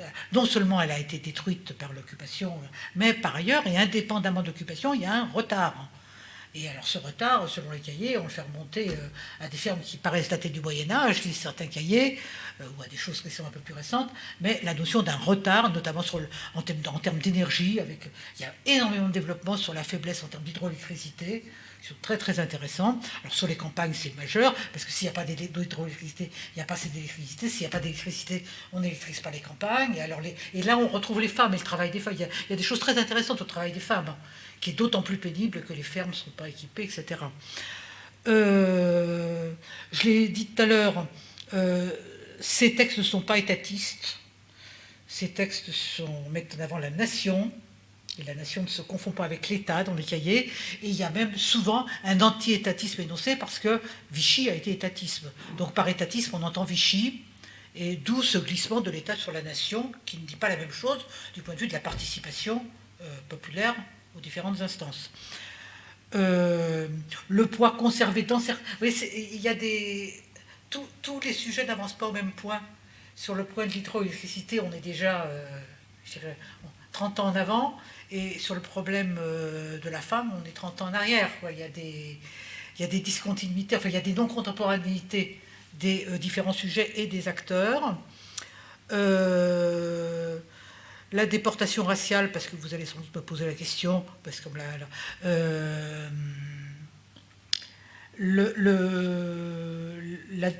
la déportation raciale en tant que telle n'est pour ainsi dire pas évoquée. On parle des victimes de la guerre et on parle des spoliations. On évoque, ça c'est pour les villes universitaires, qui demandent que les étudiants qui ont été victimes, etc., puissent bénéficier d'un concours particulier pour leur permettre de reprendre leurs études. Donc c'est là, mais c'est pas nommé. Que les commerçants qui puissent reprendre leurs activités. Donc on ne peut pas dire que ça n'est pas là, mais ça n'est pas nommé en tant que tel, sauf... Comment des populations qui ont été écartées de leur profession à cause du statut des Juifs, par exemple. Oui, c'est ça. On en parle. On en parle, mais on ne nomme pas. Je veux dire, c'est là. C'est là, mais ça n'est pas nommé en tant que tel. Sauf dans une association des victimes du nazisme qui liste, et là j'ai trouvé nommément, mais sinon... voilà, alors pour terminer et pour revenir sur les gilets jaunes, quels effets? On a la mémoire s'en est perdue parce que 10 juillet, puis je dirais le 11 juillet, tout le monde, enfin non, le 14 juillet, le 15, tout le monde s'engage dans la bataille pour les élections à la constituante, puis après il y a les élections, et donc on parle du programme du CNR, mais et puis le CNR il éclate. Il éclate et il disparaît. La dernière réunion c'est octobre 45. Donc il n'y avait pas... fait que la pluralité des acteurs fait qu'il n'y a pas un acteur qui ait perpétué la mémoire. La mémoire des événements, elle se perpétue d'autant mieux qu'on a des acteurs collectifs qui perpétuent la mémoire. On a célébré la mémoire, on a célébré l'anniversaire de la sécurité sociale, mais c'est vrai, finalement, ça s'est fondu dans un problème dans cet élément plus global, qui était la mise en œuvre du programme du CNR, qui globalement est mis en œuvre et a construit notre État social, je le disais, c'est-à-dire une quarantaine d'années de la France jusqu'aux années 40-80. Ça ne veut pas dire que... Alors des historiens, y compris favorables, ont dit c'est un chant du cygne. Quand on les lit, c'est plus compliqué que ça. C'est plus compliqué que ça. D'abord parce que je vous l'ai dit, il y a une porosité. Au niveau départemental, ce qui est élaboré circule. Donc au niveau national, ça a peut-être contribué à peser sur le rapport des forces, mais je veux dire, par ailleurs, je vous l'ai dit, ils étaient tous... ils se battaient tous sur différents terrains. Donc la bataille se déplace sur le champ institutionnel avec la constituante, et puis ensuite, donc la bataille se déplace. Mais ça a sans doute participé, effectivement, à l'appropriation, la déclinaison et la circulation. Alors comment... j'ai été à Martigues l'autre fois où c'était la municipalité qui avait conservé le cahier, et l'archiviste me disait pendant 30 ans le programme municipal il est mot pour mot les points du cahier de Martigues. Donc, je pense que les circulations, et là, il y a un travail qu'on ne peut pas mener au niveau national, même si on a des archives locales, parce qu'il faut le mener sur le terrain. C'était marrant, parce que je parlais dans une salle dans un parti, et puis mes interlocuteurs, ils se marraient, et moi, je ne comprenais pas pourquoi ils se marraient, parce qu'eux, ils savaient très bien qu'il y avait des questions. J'évoquais des trucs qui sont encore en débat. Qu'est-ce qu'on doit faire dans la maison de Maurras? Alors moi, je croyais, eux, ils se marraient tous, et moi, je ne comprenais pas pourquoi ils se marraient, parce qu'il faut être sur place pour savoir comment certaines questions, quelquefois, elles ont été traitées, ou maltraitées, ou se posent encore. Donc, je crois que c'est plus qu'un chant du cygne, mais là, il y a un travail à mener, et encore une fois, c'est pas tout à fait anormal que la mémoire ait disparu, mais ça vaut la peine d'y réfléchir, parce qu'on est quand même à un moment où on voit comment une forme de mobilisation, qui n'est pas la mobilisation de rue, elle s'articule avec une réflexion sur la régulation, et comment notre État social naît. C'était amorcé en 1936 par un lien entre culture de la mobilisation et culture de la régulation, et comment on retrouve ça sous de toute autre forme en 1945, mais pas en 2018. Voilà. À vous. Bien. Nous pouvons remercier Daniel Tartakovsky d'avoir fait une prouesse de mettre en lumière un travail, j'imagine, considérable pour consulter tous ces cahiers. Et je vous invite à lire le livre plus tard. Maintenant, nous allons passer aux questions. Et... Ah.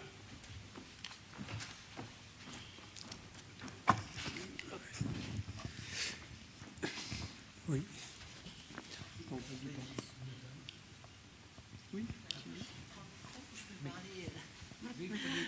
Oui, merci. Merci pour cette intervention qui, effectivement, c'est très intéressant. Moi, je me demandais, par rapport à votre méthode de travail, vous avez dit, bon, évidemment, vous ne pouviez pas consulter tous ces cahiers, donc vous avez choisi d'en consulter, travailler à partir de 600, c'est ça, si j'ai bien compris, 500, 600 Tous les rapports départementaux, toutes les oui. synthèses départementales, parce que oui. sinon ça te posait un oui, problème. Bien sûr. Et il y a à peu près 500 cahiers communaux, oui. Okay. Mais très inégaux selon les départements. C'est ça. Mais alors, comment vous avez choisi ces 500 Ah ben, je ne les ai pas choisis. Il se trouve, donc, Saillant reçoit des cahiers. Ça reste dans le bureau de Saillant, avec d'autres archives. Hein. À sa mort, la famille transfère tout ce qui est dans le bureau de Saillant, enfin, tout ce qui est dans le domicile de Saillant, qui avait transporté ses archives de son bureau, parce qu'il a des tas de responsabilités ultérieures, Saillant, donc c'est un fonds énorme par ailleurs, dans un centre universitaire de Paris 1. Quand le campus Condorcet a une très grande bibliothèque qui s'appelle l'Humatech, l'Humanité Bibliothèque, dans lequel les centres qui se sont installés ont déposé leurs archives. Donc maintenant, ces archives sont consultables à Paris, à Aubervilliers, dans l'Humatech. Et moi, j'ai travaillé avec ce qu'il y avait dans... alors, je fais toute l'analyse critique. Comme je suis historienne, j'ai fait ce qu'il fallait. Hein, j'explique qui, pourquoi, comment et pourquoi je pense quand même que ça... S'il n'y avait pas eu les rapports départementaux, si j'avais pas eu les synthèses départementales, ça aurait été embêtant. Les synthèses départementales renvoient... Très, très terrain, c'est pas une page, c'est des gros trucs. Donc elles citent des cahiers locaux, enfin elles sont vraiment faites à partir du local, donc c'est pas... après alors je sais que les archives nationales ont prévu, mais ça patine, mais ont prévu de faire un inventaire national de ce qui existe ou pas dans les archives départementales et municipales. Il paraît qu'ils préviendront quand... enfin, ils savent qu'il y en a à Condorcet. Il faut évidemment que ce soit fait. Je ne pense pas que... Alors, après, si cet inventaire est fait, je veux dire, c'est plus facile de travailler sur 500 cahiers de gilets jaunes de 45 que de travailler sur les cahiers citoyens. C'est un autre problème, hein. Mais d'une certaine manière, c'était un peu ma chance qu'il n'y en ait que 500. Hein, parce que je ne faisais pas une thèse d'État, j'en ai déjà fait une avant sur autre chose. Donc, je voulais... Là, c'était à taille humaine, c'est 2 ans de travail, quoi. C'est pas insurmontable. Mais j'explique tout ça, j'explique bien que c'est pas exhaustif, mais je répète, c'est assez répétitif. Alors, ce qui est vrai, c'est répétitif, mais j'ai failli craquer sur le 1, le département de l'Ain, parce que je crois que sur 25 cartons, il y en avait 3 sur le département de l'Ain. Et alors, quand on est dans un département, c'est souvent très répétitif. Et alors, je me suis dit, mais s'il y en a 3 sur l'un, et puis après, qu'est-ce que je vais faire avec le reste? Le Pas-de-Calais, j'ai 2 cartons. C'était bien parce que j'avais un département très rural et puis un département très, très industriel. Au bout d'un moment, ça devient très répétitif sur le Pas-de-Calais. Enfin, une fois que j'en suis à la 4e commune minière, ils disent à peu près tous la même chose. Il y a des différents. Je discutais avec une collègue géographe. C'est clair que si on avait tout, il y a par exemple 3. J'ai vu là, il y a 4 cartons de cahiers sur le Puy-de-Dôme. Il y a une étude à faire en tant que telle, quoi. Et qui sera d'autant plus intéressante que ceux qui en parleront sauront de quoi ils parlent. Mais si on avait tout à Paris, ou tout ailleurs d'ailleurs, ça deviendrait... Alors après, c'est pas numérisé, hein. Tout ça n'est pas numérisé. Les archives nationales ont pour objectif de faire un inventaire et de numériser, mais c'est pas tout à fait pour tout de suite. De toute façon, quand c'est numérisé, on se pose d'autres questions et c'est pas des résultats qui sont antinomiques, mais on se pose d'autres questions et on obtient des résultats d'une autre nature. Donc ça enrichit, mais je pense pas que si on avait, enfin que ça transformerait du fond en comble mes conclusions. Mais j'essaye de le démontrer parce que c'est mon métier. Je pense que les cahiers étaient manuscrits. Oui. Alors non, oui et non. Dans les communes, j'en ai un certain nombre qui sont manuscrits. Alors quand c'est manuscrit, c'est beau comme de l'antique, hein, quand c'est sur les piquets d'écoliers, c'est des pleins et des déliés. Et alors j'ai trouvé un rapport d'un comité départemental, je ne sais plus lequel, où on dit il serait souhaitable que le cahier de doléances soit rédigé soit par l'instituteur, soit par un représentant des cultes. Ceux qui font des pleins et des déliés, quoi. Alors souvent j'ai vu la signature de l'instituteur. Les institutrices sont très présentes. Je ne sais pas si c'est elles qui rédigent, mais elles sont parmi des femmes présentes. Elles sont minoritaires, mais elles sont présentes. Mais le rôle de l'institutrice dans les petites villes, les petits villages, c'est important. Les médecins, les institutrices. Et puis c'est souvent le maire qui rédige, ou en tout cas qui signe. Mais quand c'est rédigé à la main, je vous dis, à part quelques petits, de temps en temps, j'ai des petits bouts de papier qui traînent, des gens qui ont rajouté un petit post-it ou quelque chose.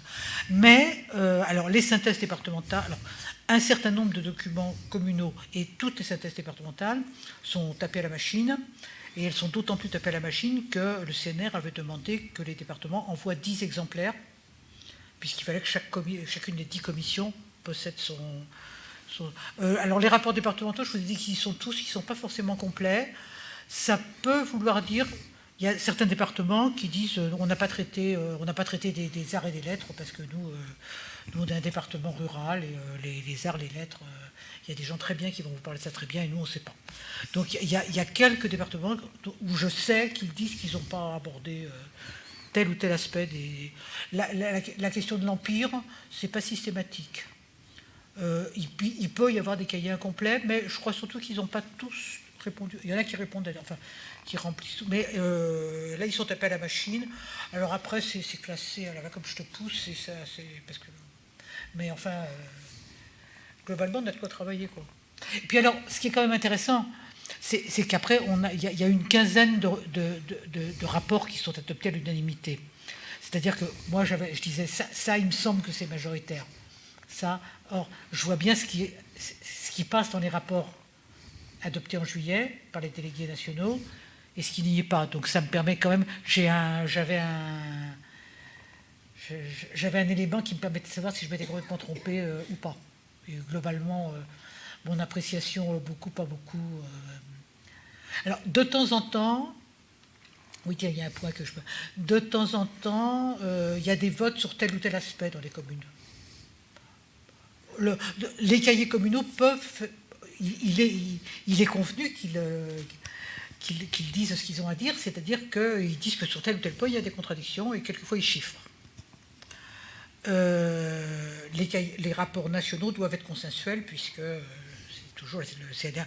Alors, il y a un point sur lequel il n'y a vraiment pas moyen de se mettre d'accord. Et vous avez droit à 3. Vous avez droit à 3 réponses. Qu'est-ce qui divise la France? Pas éternellement, mais enfin, depuis plus d'un siècle, c'est la question scolaire. Financement de l'école libre. Alors là, ça divise. Alors, il y a tout. Je dirais c'est une minorité qui demande le financement des écoles libres, en arguant qu'ils payent 2 fois les impôts, puisqu'ils payent leurs impôts, en plus, il faut qu'ils payent l'école libre. Je dirais qu'il y a un bloc central qui est pour maintenir l'existant. Et puis, il y a un bloc, dois-je l'appeler radical, mais pas radical au sens de radical 1045, qui est pour la nationalisation de l'école. Comme c'est au plan national, ils savent qu'ils ne se mettront pas d'accord.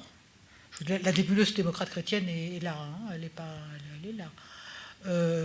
Il s'est retiré du rapport final pour que le rapport sur le problème de l'enseignement puisse être adopté à l'unanimité, mais on retire du problème de l'enseignement la question du financement. C'est le seul point sur lequel on m'explique que c'est pas moi qui déduis. Hein, là, c'est mes archives, mes acteurs disent ben là on ne pouvait pas, alors on le retire du rapport. Est-ce qu'il y a eu des effets, ou est-ce que vous avez pu voir des effets de filtre entre ce qui est dit au niveau de la commune et ce qui ensuite va apparaître au niveau départemental? Oui, alors la composition des assises parisiennes nationales est très strictement encadrée par le CNR. Il n'y a pas d'homothétie entre le national et le local.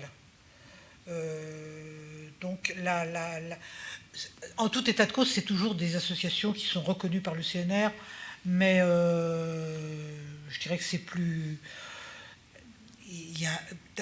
La preuve, c'est qu'il y a des divisions qui se... J'ai parlé de divisions sur faut-il un président élu... Donc j'ai donné 3 exemples, mais il y en a d'autres. Ces nationalisations de micro-entreprises citées dans certains cahiers, je ne les retrouve pas. On reste dans la logique des nationalisations qui ont été définies et par le CNR et par le général de Gaulle, c'est-à-dire les monopoles de fait et les grands moyens. Il y a les nationalisations, excusez-moi, je fatigue, répression, Renault, nommé Rhône. Il y a les nationalisations donc à dimension économique des grands moyens d'énergie et de circulation, les transports aériens, les chemins de fer, 37 mais enfin développés, les houillères, le transport aérien, la Banque de France. Mais il s'agit bien de moderniser la France, donc il ne s'agit pas de diviser à l'infini les propriétés agricoles et les petites industries, sauf pour quelques nationalisations sanctions. Mais les nationalisations sanctions, c'est Gnome et Rhône et c'est Renault, hein, c'est quand même... Bon, donc là, filtre, mais avec... je s'en explique. Là, c'est tout à fait explicite là, de la part du CNR. Sur la question des grandes exploitations agricoles à partager entre les petits exploitants, on explique qu'il y a une alliance de classe nationale, une alliance nationale qui s'est créée et qu'il ne s'agit pas. Ce qui ne passe pas, c'est un certain nombre de cahiers qui demandent la nationalisation de la médecine et de la pharmacie.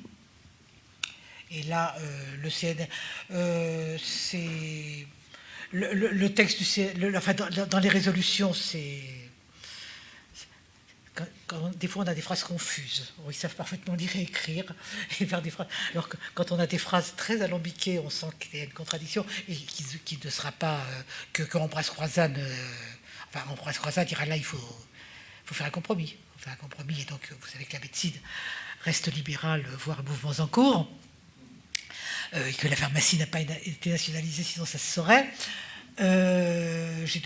La question, qu'est-ce que j'ai... Tout ce qui a trait aux institutions futures, ça va sans doute être à la réflexion. Les membres de l'Assemblée, les membres du CNR et les membres de l'Assemblée consultative, ils participent à ces réunions, hein, et notamment à Paris. Donc il est évident que ça contribue à jouer dans la réflexion dans la période de mise en œuvre de toutes ces mesures. Il y en a une partie qui a été mise en œuvre par ordonnance, donc avant avant octobre 45, et après 45, c'est par la loi. Hein. Mais il est bien évident que, encore une fois, les membres de l'Assemblée consultative, ils y participent, s'ils y veulent, mais ils sont beaucoup à y participer, à Paris en tout cas, et éventuellement dans les départements. Donc ça a contribué à circuler. Donc on ne peut pas dire que ce qui est dit n'a pas d'incidence sur ce que va être la Constitution de la 4e République, mais ça n'est pas repris par les résolutions, puisque Saillant a bien dit, on n'est pas là pour faire à la place de la Constituante. On est là pour se battre pour que la Constituante ait tous les pouvoirs. C'est pas tout à fait la même chose. Donc, j'appellerais pas ça filtre, mais oui, on en prend, on en laisse. Et d'une certaine manière, c'est un peu normal. D'ailleurs, il y a des cahiers qui disent, dans les cahiers qui remontent, des cahiers départementaux, ils disent, on a repris dans la synthèse départementale que les problèmes qui avaient une dimension départementale ou nationale, parce que beaucoup de cahiers évoquaient des questions purement locales que nous avons envoyées aux mairies ou aux sous-préfectures concernées. Donc il y a toute une série d'éléments qui effectivement ne sont pas du ressort de cette pyramide que j'évoquais, là où on descend puis on remonte ensuite à Paris. Et c'est sans doute pourquoi, je vous le disais, il y a sans doute des effets à travailler, mais je suis persuadée qu'il y a plus d'effets qu'on ne le dit et qu'on ne le croit au niveau local et au niveau départemental. Mais là, ce n'est pas du filtre, c'est simplement la prise en compte des endroits où c'est pertinent de transmettre. Parce que c'est marrant, il y a des cahiers où on demande la construction d'un petit square entre les immeubles, entre l'immeuble machin et l'immeuble machin. Hop, envoyé à la mairie, quoi. Oui, merci pour votre exposé. Ah pardon, Pardon. Je ne voyais plus. Oui, juste, je voulais revenir sur le mouvement des Gilets jaunes qui avait mis, à mon avis, en exergue le fait que les partis politiques, les organisations syndicales comme les associations, les manifestants dans les manifs Gilets jaunes ne se sentaient plus vraiment représentés par ces organisations qui constituent la société civile organisée. Donc j'ai tendance à penser que le mouvement des Gilets jaunes, c'est un mouvement de la société civile inorganisée. Le problème, c'est que suite à ce mouvement, il y a eu des décisions prises au niveau national, que ce soit le grand débat ou les cahiers citoyens, ça a été de l'enfumage de la part des autorités et qui ont donné l'illusion qu'on prenait en compte les revendications des Gilets jaunes, mais en fait, les conclusions et du grand débat et des cahiers citoyens n'ont jamais été dépouillées, n'ont jamais été mises en application. C'est la même chose pour les conventions citoyennes, donc ça c'est regrettable. Vous venez juste avant d'évoquer les conséquences au-delà du programme du Conseil national de la résistance qui a constitué, vous l'avez dit tout à l'heure, l'État social sur un certain nombre de décennies à venir. Je m'interrogeais sur les effets de ces cahiers de doléances, sur une modulation, voire une amélioration du programme du Conseil national de la résistance, mais vous y avez répondu en partie. Et la dernière chose que je voulais vous demander, c'est que vous évoquez 1943 comme étant une date clé pour la reprise de la démographie positive en France. Je suis un peu étonné de ça parce qu'a priori, les gens qui étaient soit déportés, soit prisonniers de guerre, soit au STO n'étaient pas revenus. Comment on explique un redémarrage de la démographie, pardon. Bon, je commence par la démographie parce que c'est plus facile. Mes sources sont l'INED, hein, et donc les enquêtes de l'INED, donc c'est un fait acquis, mais j'explique quand même. Il ne s'agit pas de dire qu'il y a eu plus de naissances. Justement, on nous dit, village par village, on nous dit la population a baissé depuis. Mais la natalité a augmenté. C'est-à-dire qu'il y avait moins de... les femmes étant en possibilité d'avoir des enfants parce qu'il y avait encore un couple, je dirais, ont eu un taux de natalité plus élevé. Donc la fécondité, la natalité augmente. Mais ça peut, dans la conjoncture très courte, évidemment, compte tenu de tout ce que vous évoquez, ça ne veut pas dire que la natalité va augmenter de telle manière en nombre absolu que ça se voit. Oui, alors, oui, modulation, j'ai répondu. Il parle de beaucoup d'autres choses. C'est la partie qui m'a le plus surpris, c'est évidemment tout ce que j'ai appelé la société hors travail, parce que là... Non, mais c'est quand même très intéressant, c'est en mai 45 et il parle de construire des musées, quoi, pas partout. Enfin, bon, on parle vraiment de tas de choses dans ces cahiers-là, alors que le programme de 44, c'est mesures à prendre pour finir la guerre et puis application immédiate dès la libération du territoire. En un an, on est rentré dans la phase de reconstruction, mais elle est lente, et donc il parle de quantité d'autres choses. Mais c'est pas moi. C'est pas ça. C'est bon. Alors les gilets jaunes. Alors les collègues qui travaillent là-dessus, parce que les collègues et les associations citoyennes qui travaillent là-dessus, parce qu'il y en a beaucoup, font bien remarquer deux choses. Premièrement, les cahiers citoyens, dans la mesure... On ne sait pas nécessairement qui écrit, mais il y a des gens qui disent je suis sans emploi depuis, j'étais menuisier mais, j'étais garagiste mais. Donc il y a toute une série de cahiers qui permettent de connaître l'âge et la profession de ceux qui écrivent. Et puis en plus, comme c'est fait par commune, on a quand même osé. Alors d'abord, surreprésentation des communes rurales. Ça, j'ai été contente quand j'ai lu l'article de la collègue. Je suis immédiatement téléphoné. J'ai dit, il faut qu'on se voit. Surreprésentation des communes rurales, décentralisation, mot pour mot. Bon. C'est pas les gilets jaunes. Sociologiquement, c'est pas les mêmes. C'est pas les mêmes. Et souvent, dans les cahiers citoyens, donc là, je vais vous expliquer comment ils ont travaillé. Enfin, mais il y a une mise à distance. Alors, il y a deux types de mise à distance. Soit on n'a rien de commun avec ces gens-là, parce qu'on est contre la violence, soit on est d'accord avec ce qu'ils disent, mais on n'est pas d'accord avec ce qu'ils ont fait. Donc, c'est sociologiquement et dans les énoncés, dans ceux des cahiers qui ont été dépouillés et par des collègues et par des organisations citoyennes, souvent en lien d'ailleurs avec des collègues des universités. Il y a du travail collectif intéressant qui s'est mené dans beaucoup de départements. C'est pas les mêmes. Bon, ensuite, dans ces cahiers qui ne s'appellent jamais officiellement de doléances, il y a plusieurs sortes de choses. Et là encore, le travail qui est engagé montre que c'est pas la même sociologie. Il y a les cahiers écrits à la main dans les cahiers déposés par les maires,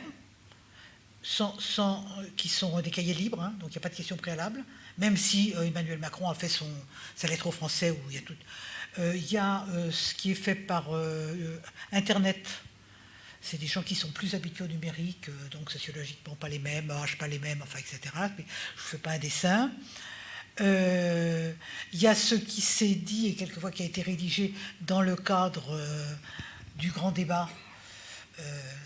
C'est pas les mêmes. Et là, les grands débats où Emmanuel Macron était présent, ça se fait dans le cadre des 4 grands thèmes et des questions énoncées par la lettre aux Français. Il y a des cahiers qui ont été rédigés dans le cadre du vrai débat par des gilets jaunes. Donc, quand on aura tout ça, il faudra travailler il faudra bien différencier. En tout cas, les collègues qui ont travaillé nous disent attention, c'est pas les mêmes personnes et ça donne pas du tout le même type d'écriture et ça donne pas les mêmes revendications. Alors, les cahiers ont effectivement été envoyés aux préfectures, les cahiers des maires ruraux, qui les ont envoyés aux archives départementales, ce qui fait que les archivistes départementales n'étaient pas du tout contents quand il y a eu la campagne On nous cache tout, on nous dit rien, parce qu'ils ont dit nous on a fait le boulot, c'est pas de notre faute si le gouvernement nous a pas donné les moyens de numériser, mais nous on a fait le travail, et ceux qui veulent les consulter, ils peuvent les consulter, ce qui était vrai, hein. C'est pour ça que tes collègues ont pu... alors par exemple la Fondation Jean Jaurès avait sous-traité un travail sur la partie numérique. Il y a un document un petit peu épais de la Fondation Jean Jaurès qui est sorti en juin 2025, où il y a des articles assez intéressants sur ce qui a été envoyé par voie numérique directement donc à l'Élysée. Il Il y a eu un numéro spécial de la revue Sciences Humaines, dont je m'inspire beaucoup pour ce que je suis en train de vous dire sur les Gilets jaunes, qui est fait et par des collègues, avec des articles de collègues, et en lien avec des organisations citoyennes, avec beaucoup de facsimilés, de cahiers. Ça, c'est aussi très intéressant pour les écritures. Je ne vous dis pas quand on aura tout, on aura la même chose, mais elles disent, parce que c'est essentiellement des femmes, enfin non, il y a aussi, ils disent globalement, ils disent déjà beaucoup de choses. C'est un numéro de l'année dernière, 2025, c'est un numéro spécial. Si vous y êtes intéressé, je vous le conseille, il est absolument passionnant. Le campus Condorcet, que j'évoquais tout à l'heure, a obtenu d'être l'organisme scientifique qui va numériser scientifiquement l'ensemble des cahiers. Et donc, parce que ça avait été sous-traité à des petites officines qui avaient mélangé tous les types de cahiers. Enfin, c'était pas. Donc, maintenant, le campus Condorcet a obtenu des financements pour le faire, ce qui est quand même le nerf de la guerre dans ce domaine. Et il est évident, il y a 16 000 communes concernées pour les cahiers. Les cahiers, seulement les cahiers. Alors, j'ai essayé, dans mes cahiers à moi, il y a des départements qui donnent le chiffre. Donc, si je prends uniquement les 25 départements qui me donnent des chiffres, j'arriverai à peu près aux 16 000. Mais évidemment, mon hypothèse, c'est que ceux qui ne disent pas, ils en ont eu beaucoup moins. Sinon, ils diraient.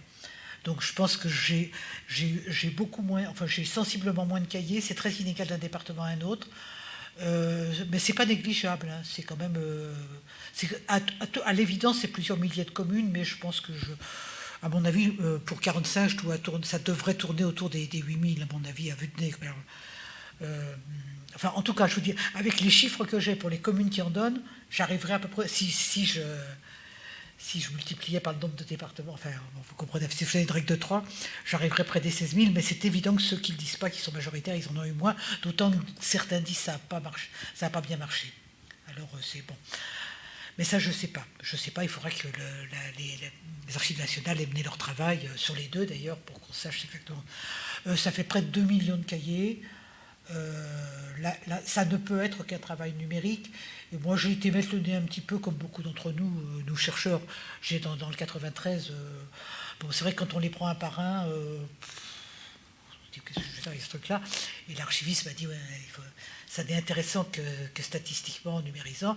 Et c'est vrai que les articles écrits dans la revue, c'est sur un début de travail numérique qui a été mené sur des petits ensembles, soit sur des communes, soit sur des départements. Et quand je vous disais, ils ne posent pas les mêmes questions, et donc on aura d'autres types de réponses, ce sera évidemment très intéressant. Mais alors ça, c'est pour l'aspect recherche. Pour l'aspect politique, c'est pas la peine que je vous dise que exactement comme pour, je crois que c'est encore pire pour les conférences citoyennes. Parce que je veux dire, là, on a réuni des gens et pour qu'ils s'approprient. Ce qui ressemble le plus à Mécaïd 45, c'est les conférences citoyennes. Bien sûr. La comparaison pertinente, ce serait celle-là, du point de vue de la mise en œuvre du travail de terrain, sur des choses concrètes, pour le résultat que vous connaissez. La grande différence entre ce dont je vous ai parlé aujourd'hui et puis aujourd'hui, c'est qu'en 45, par-delà les contradictions, il y en a, entre De Gaulle et le CNR et l'Assemblée consultative, il y a accord sur les grandes réformes de structure. Donc après c'est pas exactement, ça va un peu moins loin que le programme du CNR, et donc un peu moins loin que ce que demandent certains cahiers au niveau, mais ça donne quand même notre état social. Tandis que les conférences citoyennes, vous savez ce qui vient des résultats. Et c'est bien pourquoi je vous disais, on est au debout d'un processus, puisque en 1945, ça participe de la construction. On est dans un processus à l'œuvre où tous les acteurs, par-delà leurs contradictions, sont unanimes sur la volonté de moderniser et d'équiper avec la dimension sociale. Ça, c'est unanime, De Gaulle y compris. Hein. Discours du 2 mai de Gaulle, vous avez tout dedans. 2 mai 45, pardon. Et puis, de l'autre côté, vous avez des gens qui déplorent la disparition des services publics de proximité, la question des retraites, toutes choses qui ont été la résultante du programme du CNR et de sa mise en application. Donc, 36-45, vous avez ce lien mobilisation-régulation, et 45, vous avez une mobilisation qui n'est pas de même nature, puisque c'est une collection d'individus. C'est bien plus... Le travail que j'ai fait à la main, là, je ne pourrais pas le faire, même sur 500 cahiers avec des individus, ça me donnerait de la bouillie. Parce que là, il faut numériser, parce que c'est des individus qui racontent des histoires, qui sont très importantes, qui sont quelquefois très douloureuses. Il y a des exemples dans le numéro de sciences humaines. Mais ça ne s'additionne pas, ça. Déjà que j'ai du mal à additionner, alors que j'ai quand même des cadres à peu près clairs et nets. Mais je veux dire, j'ai pu le faire, c'était pas insurmontable. Je vous dis, j'ai fait ça en 2 ans. En 2 ans, en faisant d'autres choses, hein, je n'ai pas fait ça à plein temps. Donc quand on a un peu de métier, c'était pas du tout insurmontable comme travail. Alors que, indéniablement, si on ne numérise pas les cahiers de doléances de façon qui permettent un traitement scientifique, on pousse la porte des archives et puis on dit bah, merci, j'ai vu. Enfin, c'était bien que j'étais contente d'avoir été voir. Point. Oui, moi, je voulais vous demander, c'est ici. Ah, oui. Moi, je voulais vous demander, c'est important, enfin, c'est quand même un événement non négligeable, ce qui s'est passé à travers cette expression collective, mais qui part quand même de la base en 1945. Quels ont été les travaux de recherche qui ont été faits ultérieurement sur une telle documentation et sur quand même qui révèle une expression populaire à la fois dans un processus qui est un processus bien sûr inscrit dans une histoire politique de l'époque, mais depuis, comment tout ce matériel a-t-il été traité? Pour traiter, il faut avoir de la matière, il faut du matériel. Alors, il arrive souvent que des acteurs de premier plan aient des archives. Alors, est-ce que ça arrive même des fois pour des ministres? Est-ce que c'est des archives publiques ou est-ce que c'est des archives privées? Les archives du général de Gaulle sont pour une part des archives privées. La famille les a déposées aux archives nationales, mais... Bon, Louis Saillant a conservé par devers lui les archives du CNR, les archives des États généraux, la correspondance avec les comités départementaux de libération, les archives de la FSM, puisqu'après il a été responsable de la FSM. C'est son droit, pas son droit. Bon, c'était pas des archives publiques, c'était plus que des archives privées, mais bon... Louis Saillant meurt, les collègues les déposent. Quand elle s'est déposée, je dirais, il y a une petite dizaine d'années. Donc, jusque-là, on n'ignorait pas qu'il y avait des États généraux. Les États généraux sont cités comme un événement, et puis comme on ne savait rien dessus, on disait chant du cygne. Voilà. Mais enfin, l'événement États généraux, c'était connu, mais ça apparaît en une ligne en général, ou en 2 lignes dans les ouvrages généraux sur la libération. Quand la famille Saillant donne cet énorme fonds d'archives au centre de Paris 1, il y a une journée d'études qui est faite sur l'ensemble du fonds, qui est publiée par mes collègues Michel Pigenet et Rossana Vaccaro. Alors c'était sur le fonds global, mais il y avait 2 des articles qui avaient un peu travaillé, parce qu'ils avaient fait ça, enfin, il fallait donner assez vite, hein, sur la culture, qui est quand même pas l'aspect le plus massif, mais c'était une collègue qui travaille sur la culture à la Libération, alors évidemment ça l'intéressait, et puis un sur la sécurité sociale, qui est intéressant, si ce n'est que c'est vraiment un point où ils sont particulièrement répétitifs, les cahiers, parce qu'ils sont tout à fait au courant de ce qui se fait dans les commissions, et donc ils en parlent beaucoup, mais ils répètent ce qui se fait dans les commissions, qui est tout à fait important. On va voir l'ordonnance en 1945 et puis ensuite la loi de 1946. Donc, bon, c'était une première approche. Donc, il y avait 2 articles sur ces cahiers que je cite évidemment. Je cite et le livre et les 2 articles. Ensuite, mon collègue Michel Pigenet, donc, qui avait dirigé, qui était à l'époque directeur du labo, a fait un petit ouvrage qui est paru il y a 1 an et demi sur les États généraux de la Renaissance française, qui est paru, ça va me revenir, mais de toute façon je le cite dans le bouquin. Et dans un des articles de la journée d'études, il terminait son propre article en disant, puis maintenant, s'il y a un historien qui a envie de se lancer dans la France profonde, il n'y a qu'à. Alors moi, j'ai dit, je ne fais pas la même chose. J'introduis évidemment en citant tout ça, et j'ai dit, je me suis lancé dans la France profonde, que je connais mal, je suis parisienne, je m'en excuse. Alors c'est vraiment ce que je connaissais le plus mal. Et donc c'est évidemment très très intéressant. Donc, bien sûr, j'ai un premier chapitre où j'explique quelle sorte de choses c'est, comment ça se met en place. Mais après, moi, je me suis exclusivement intéressée à ce que les gens écrivaient, pas ce qu'ils disaient, mais ce qu'ils ont dit, mais ce qui avait été écrit à partir de ce qu'ils disaient. Jusque-là, on n'avait pas les archives, tout simplement. Pas depuis, mais en même temps, comme c'était l'anniversaire de 1945, il y a une mission de la Libération qui a été mise en place au plan institutionnel pour chapeauter les initiatives. Et là-dedans, il y a quelqu'un qui s'occupait de la mission, qui m'avait fait savoir que les Archives nationales envisageaient ce dont je vous ai parlé. Il m'a fait savoir il y a peu, à la suite d'un mail de ma part, qu'elles envisageaient toujours. Mais par exemple, à l'Humathèque, on a quand même un gros paquet, ils ne nous ont pas consultés, donc c'est un projet. Mais voilà. Donc c'est bien que ce soit un projet. À Condorcet, puisque Condorcet est maintenant en charge de la numérisation des Gilets jaunes, et que je leur ai parlé de tout ça, et qu'ils ont intégré dans leur plan de travail ceux qu'ils possèdent de 1945, ce qui sera déjà un premier pas. Mais quand on n'a pas, on n'a pas. Voilà, c'est...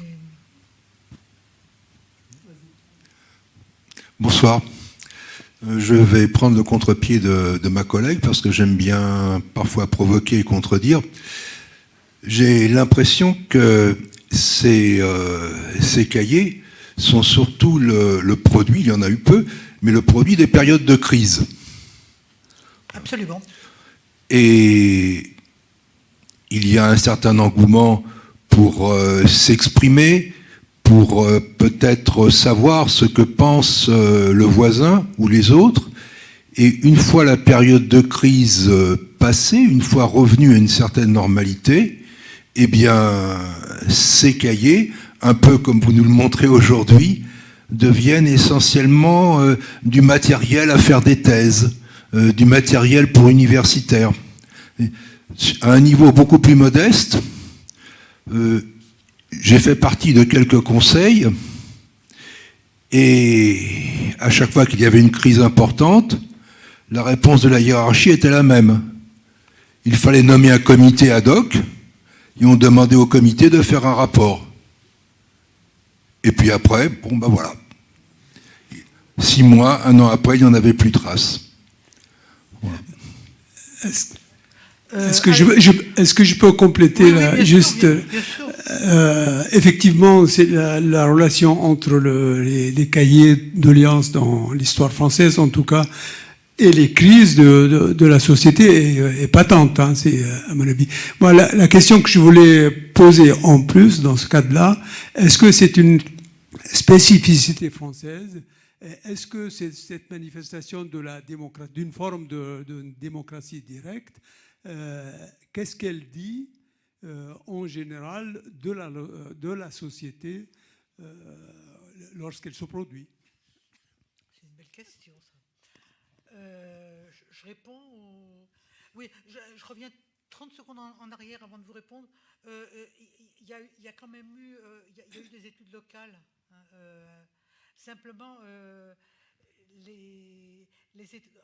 travailler localement sur un seul cahier, on dit le cahier dit que ça. Alors, mais j'ai récupéré, c'est dans ma bibliographie, j'ai récupéré des études qui avaient été menées précédemment, puisque je disais, certains sont dans des municipalités, certaines sont dans l'archive départementale, donc il y avait pas beaucoup, mais il y avait quand même. On savait que ça existait, quoi, mais voilà. Alors, période de crise, à l'évidence, je dirais 89 aussi. Hein. Et 1216, Philippe le Bel aussi, hein, c'est les Templiers, il a besoin d'argent. La monarchie a besoin d'argent. Enfin, les 4 fois où la monarchie réunit des états généraux, je ne vais pas dire que c'est dans la Constitution, puisque c'est une monarchie qui n'est certainement pas constitutionnelle, c'est dans des périodes où le monarque a besoin que les parlements lèvent de nouveaux impôts, et donc il y a ces états généraux dans ce 89 qui évidemment Alors,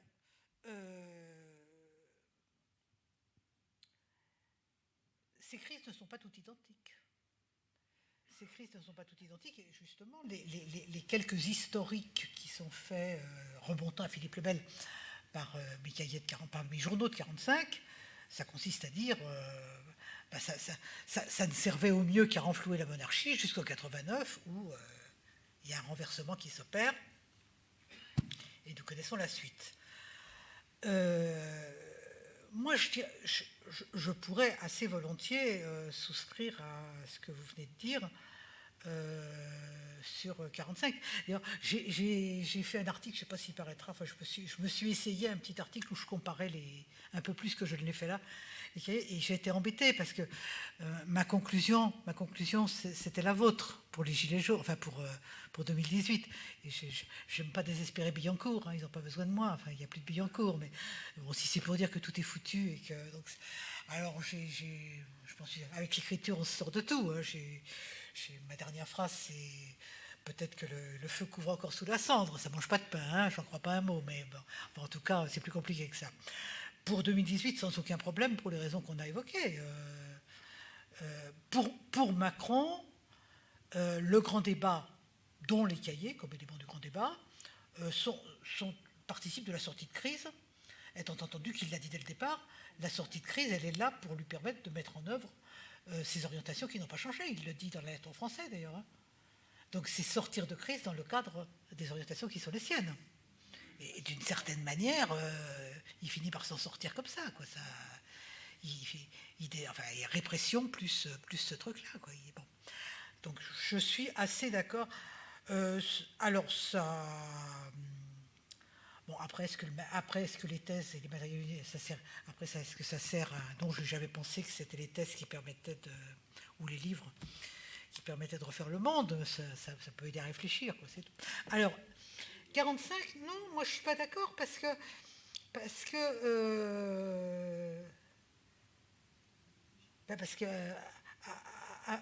avant que tout ça disparaisse, il y a eu les nationalisations jusqu'en 77 et puis après 80. Il y a eu la planification jusqu'à ce qu'on supprime la planification. Il y a eu la sécurité sociale. D'accord, elle est en mauvais état mais c'est pas. La durée des grandes réformes structurelles n'a pas été la même. Celle qui résiste le plus longtemps, c'est la sécurité sociale et c'est les retraites. Le fait que ça ait résisté... je pense que vous connaissez, je ne l'ai pas ramené, mais le texte de Kessler, hein, du MEDEF, qui dit le programme est évident, c'est de déconstruire pièce à pièce ce que le programme du CNR a mis en place.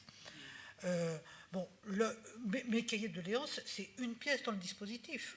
Là, c'est pas, j'ai bien dit, c'est pyramidal. C'est mis en place par le CNR. Je crois que ça contribue pas seulement à la discussion, mais à des élaborations au plan local et départemental, et nationalement, que ça contribue à la réflexion au sein de l'Assemblée de l'Assemblée constituante. Donc c'est pas des mots. Et ça devient du matériel universitaire en 2025 parce que par hasard on retombe sur des archives qu'on avait perdues de vue, mais entre-temps, le programme du CNR il a été mis en place et il a été mis à mal. Donc tout dépend de la nature des crises. Et tout dépend surtout, et ça c'est évidemment fondamental je ne sais pas si on doit dire la crise que nous vivons, mais ce n'est pas une crise, c'est la conjoncture longue, enfin la séquence longue, sans doute très longue, dans laquelle nous sommes entrés. Tout dépend de l'articulation, de la nature de l'articulation entre mobilisation et régulation. Les États généraux de 89, ce n'est pas une mobilisation, hein, c'est la monarchie qui demande des réunions, et ça se fait c'est les 3 États qui envoient des délégués, donc ça vient d'en haut. Et puis ils sont dépassés par la crise, oui. Et ça donne, nous sommes ici par la volonté des baïonnettes, etc., etc. Et la suite de l'histoire. 45, ça contribue, mais je dis bien ça contribue à sa mesure. Je peux pas chiffrer la mesure. Je pense qu'elle est plus importante au plan municipal. Parfois, pas tout le temps, que ça a pu être plus important au plan municipal et départemental. et que ça s'est passé par d'autres biais qui ne sont pas mesurables au plan national, puisque ça participe d'un processus d'une très grande complexité, mais encore une fois, une porosité des acteurs. Ça vient d'en haut, c'est le CNR. Les Gilets jaunes, c'est un mouvement. Mais les cahiers, dans leurs différentes acceptions, c'est une décision des maires relayée par Macron qui essaie de le cadrer au maximum. Mais la régulation ne suit pas. 89 crée, enfin, la révolution crée la régulation qui va permettre de s'approprier des revendications du tiers-État et de les porter, d'abolir le 4 août la féodalité. 45, je dirais que c'est la régulation en construction qui se dote d'une forme de mobilisation inédite pour jouer sur le rapport des forces. 45, c'est la dérégulation qui, pour pouvoir s'amplifier, essaye de s'appuyer sur ça. Ce qui ne veut pas dire que ça, c'est rien, puisque les acteurs, les jeux, disent quelque chose. Donc, ceux qui s'expriment dans les cahiers de 2018-19, oui, c'est toujours là. Maintenant, c'est des paroles individuelles, mais c'est un problème qui vaut pour les rédacteurs des cahiers, mais qui vaut pour les Gilets jaunes, nous savons bien, mais c'était la question de tout à l'heure. Les Gilets jaunes n'ont pas accepté ne se sont pas dotés d'une représentation et ont récusé la notion de représentation. Bon, il y a eu il y a des micro-réseaux qui perdurent. Enfin, ils n'ont pas disparu, les Gilets jaunes. Enfin, tous les Gilets jaunes n'ont pas disparu. Il y a des micro-réseaux, il y a des micro-mouvements. Là encore, ça serait... Quand on voit tous les films de Gilets jaunes, sur le plan très local, des fois, on voit des trucs qui se sont constitués, qui durent et qui agissent sur le plan local, là encore. Mais bon, globalement, il n'y a pas eu de enfin, le mouvement ne s'est pas doté de... L'organisation est un mot sale, hein. Enfin, ne s'est pas doté de son prolongement qui permette de perdurer, autrement que comme il perdure néanmoins. On a une maison près de Sens, le samedi, ils sont toujours là, hein, à la porte de Sens. Ils sont 5, mais ils sont toujours là. Ils n'étaient pas 5 pendant le mouvement, mais maintenant, il y en a toujours 5 à 10 qui sont là tous les samedis matins. Et ça vaut pour les rédacteurs des cahiers. Étant entendu que certains de ceux qui avaient participé au cahier ont précisément créé certaines associations dites citoyennes pour travailler sur ces cahiers.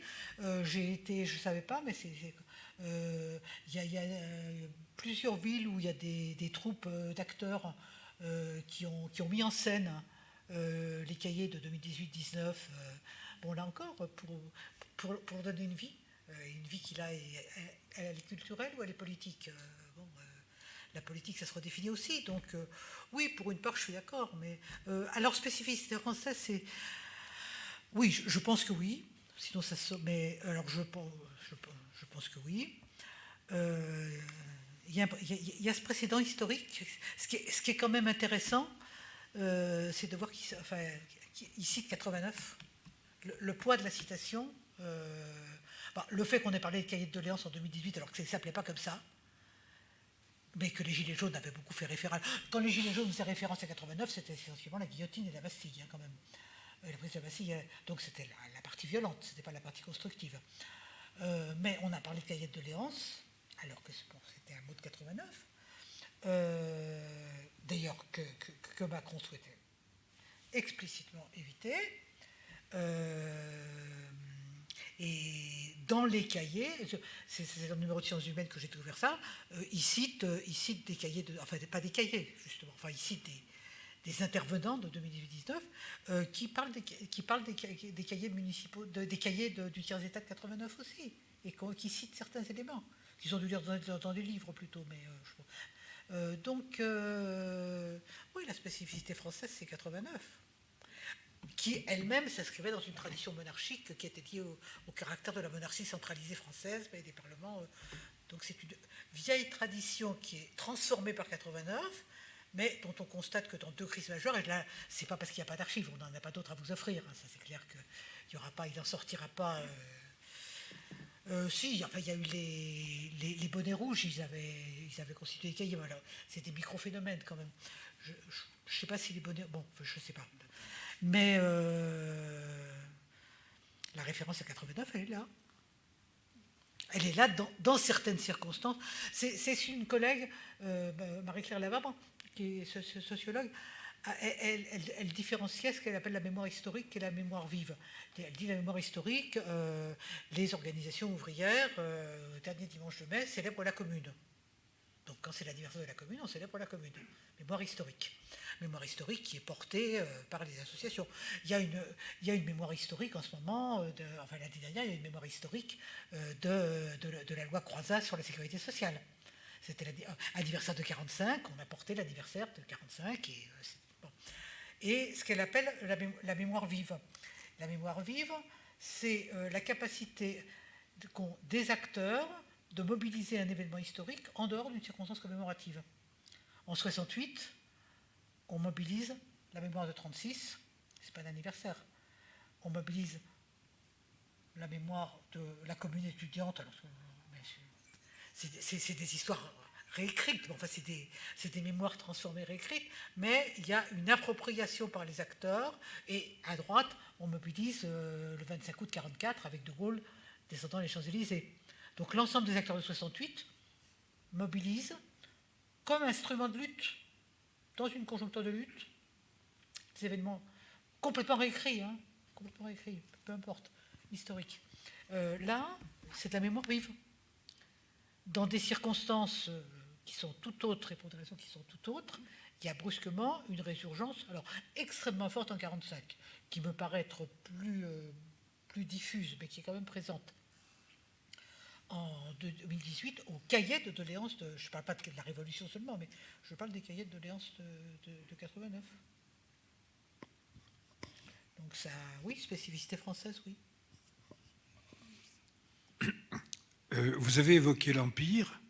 Est-ce qu'il y a eu des cahiers qui ont été rédigés aux confins de l'Empire? Parce que vous avez parlé de Sétif, du Liban. Qu'en est-il de la Guadeloupe ou de... À l'Empire, excusez-moi, je pense à l'Empire, au Second Empire. Non. Alors oui,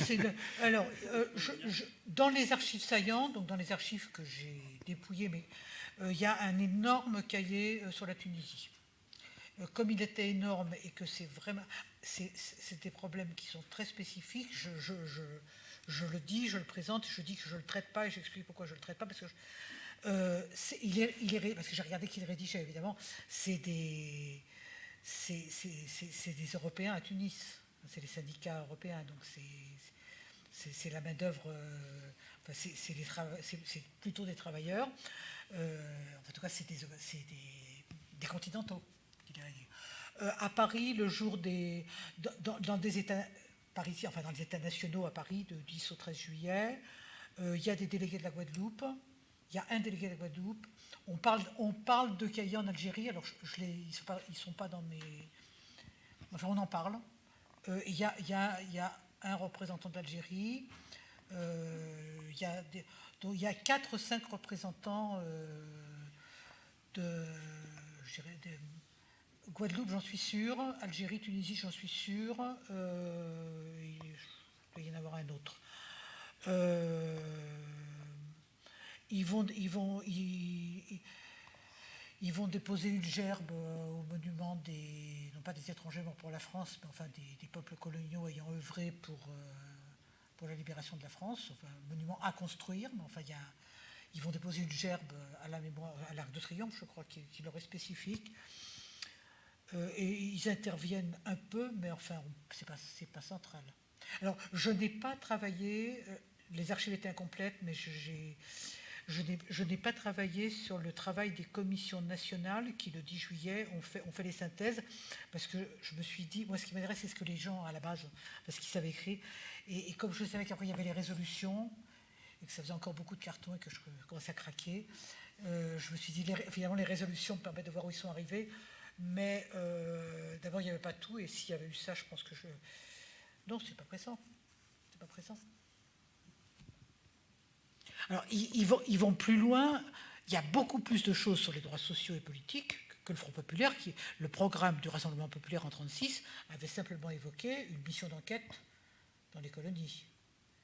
C'est la mission d'enquête de Violet qui donne pas grand-chose. Enfin, il se passe rien ne s'est passé, si ce n'est... rien ne s'est passé en termes de prise en compte de la question coloniale. Il s'est passé des choses dans les colonies, mais c'est plutôt, là encore, les travailleurs métropolitains qui sont dans les colonies qui font des grèves en 1936. Non, là, il y a un aveuglement. C'est pas un aveuglement, ça n'a pas de sens de dire ça, c'est un jugement de valeur, ça n'a absolument pas de sens. Il y a un angle mort perpétué. Je dirais que l'angle mort est moins important qu'en 1936, et ça tient à la nécessité de recourir à la grandeur française. Et l'idée d'entraîner tout le monde dans la croissance, quoi. C'est quand même plein de bons sentiments. Il y a quelquefois quand il s'agit de la Nouvelle-Calédonie ou autre, il y a dans des petits bleds, là, c'est pas des adjectifs qualificatifs que la morale réprouve, mais globalement, c'est plutôt plein de bons sentiments, y compris économiquement. Mais dans le cadre de l'Union française. Enfin, on ne parle pas de l'Union française puisque c'est pas... Mais oui, c'est la conférence de Brazzaville. C'est totalement la conférence de Brazzaville sur l'Union française. Il n'y a pas de remise en cause du colonialisme. Mais alors, ce que je dis dans ma conclusion, c'est que finalement, ce qui est intéressant, c'est que la 4e République, elle va mourir sur ses angles morts. Elle va mourir sur la question coloniale et elle va mourir sur la question des institutions. On a navigué autour parce qu'il y avait la contradiction majeure. La 4e n'est pas la 3e, enfin, elle est plus la 3e que la 5e, si j'ose dire. Et la 4e va mourir de ces deux angles morts. Et d'une certaine manière, 68 ne sera pas la mort de la 5e, mais enfin la crise 68, c'est aussi la question de la morale et des femmes et de l'émancipation, et non pas de l'exploitation, qui surgit en 68 et qui est aussi un angle mort. Pas complètement mort, mais enfin un peu mort quand même. Donc on voit bien, on voit les failles. On voit les failles et elles vont rejouer très vite finalement. Bien, d'autres questions? Ah, une petite dernière.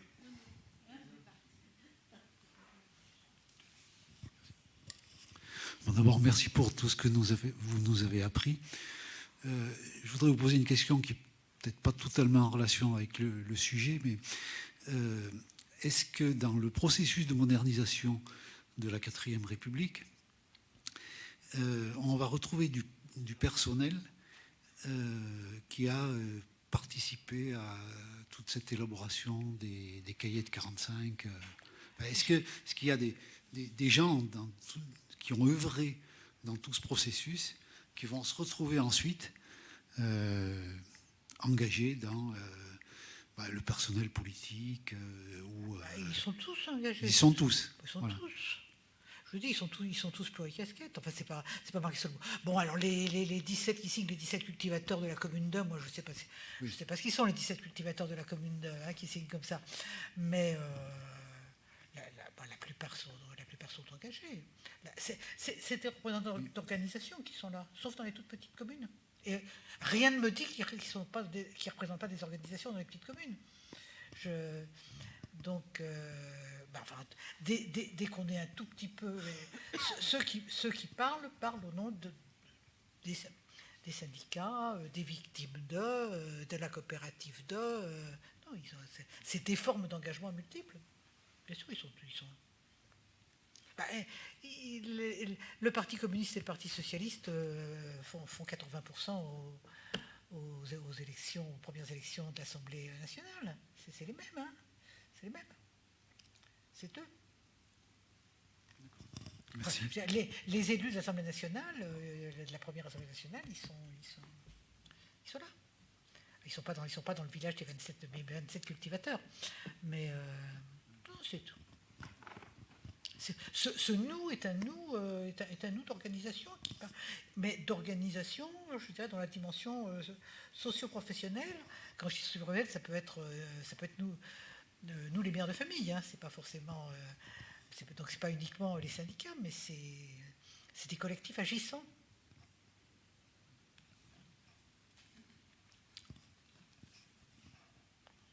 Donc c'est une période, c'est intéressant parce que bon, il y a eu toute une phase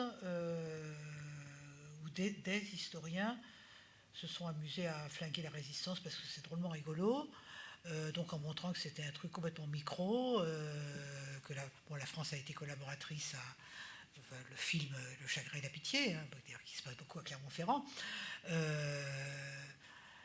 Bon, alors d'abord, ma collègue Claire Andrieux a été l'historienne qui a beaucoup travaillé sur la dimension sociale de la résistance, en montrant que pour qu'il y ait de la lutte armée, il fallait que dans les petites communes, on ravitaille les maquis. Il fallait que, bon, donc elle a sorti un livre, c'est un peu confidentiel, mais parce que mais absolument passionnant, sur les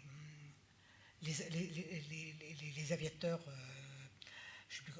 venus du ciel, je crois qu'il s'appelle son livre.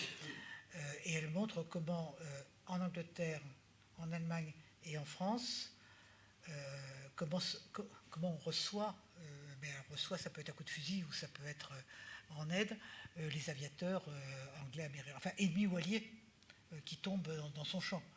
C'est absolument passionnant. Et là, elle montre qu'en France, le travail d'aide aux aviateurs, je veux dire, on risquait sa vie, hein, il est considérable. Donc, la dimension est un phénomène de masse dans les formes et avec l'ampleur que ça peut prendre dans une situation qui est celle de 1944. Mais la résistance ne saurait en aucun cas se limiter à la lutte armée. Il n'y a eu lutte armée parce qu'il y avait une France, je ne dis pas la France, mais une France qui a été mobilisée sous des formes qui pouvaient être donner l'abri à un aviateur, mais encore une fois, on risquait sa vie pendant cette période-là. Et la résistance continue, comme dit le... On est un an plus tard et la résistance continue, c'est des actes... mais sous des formes qui ne sont pas nos formes coutumières. Donc c'est pour ça que moi je considère que c'est un mouvement social, que ces états généraux sont un mouvement social très particulier. Très particulier. Puis après, il y a la guerre froide. Hein. Je veux dire, la coupure, c'est la guerre froide. Merci beaucoup, madame, pour cet éclairage sur cet épisode. Merci à vous d'être venus.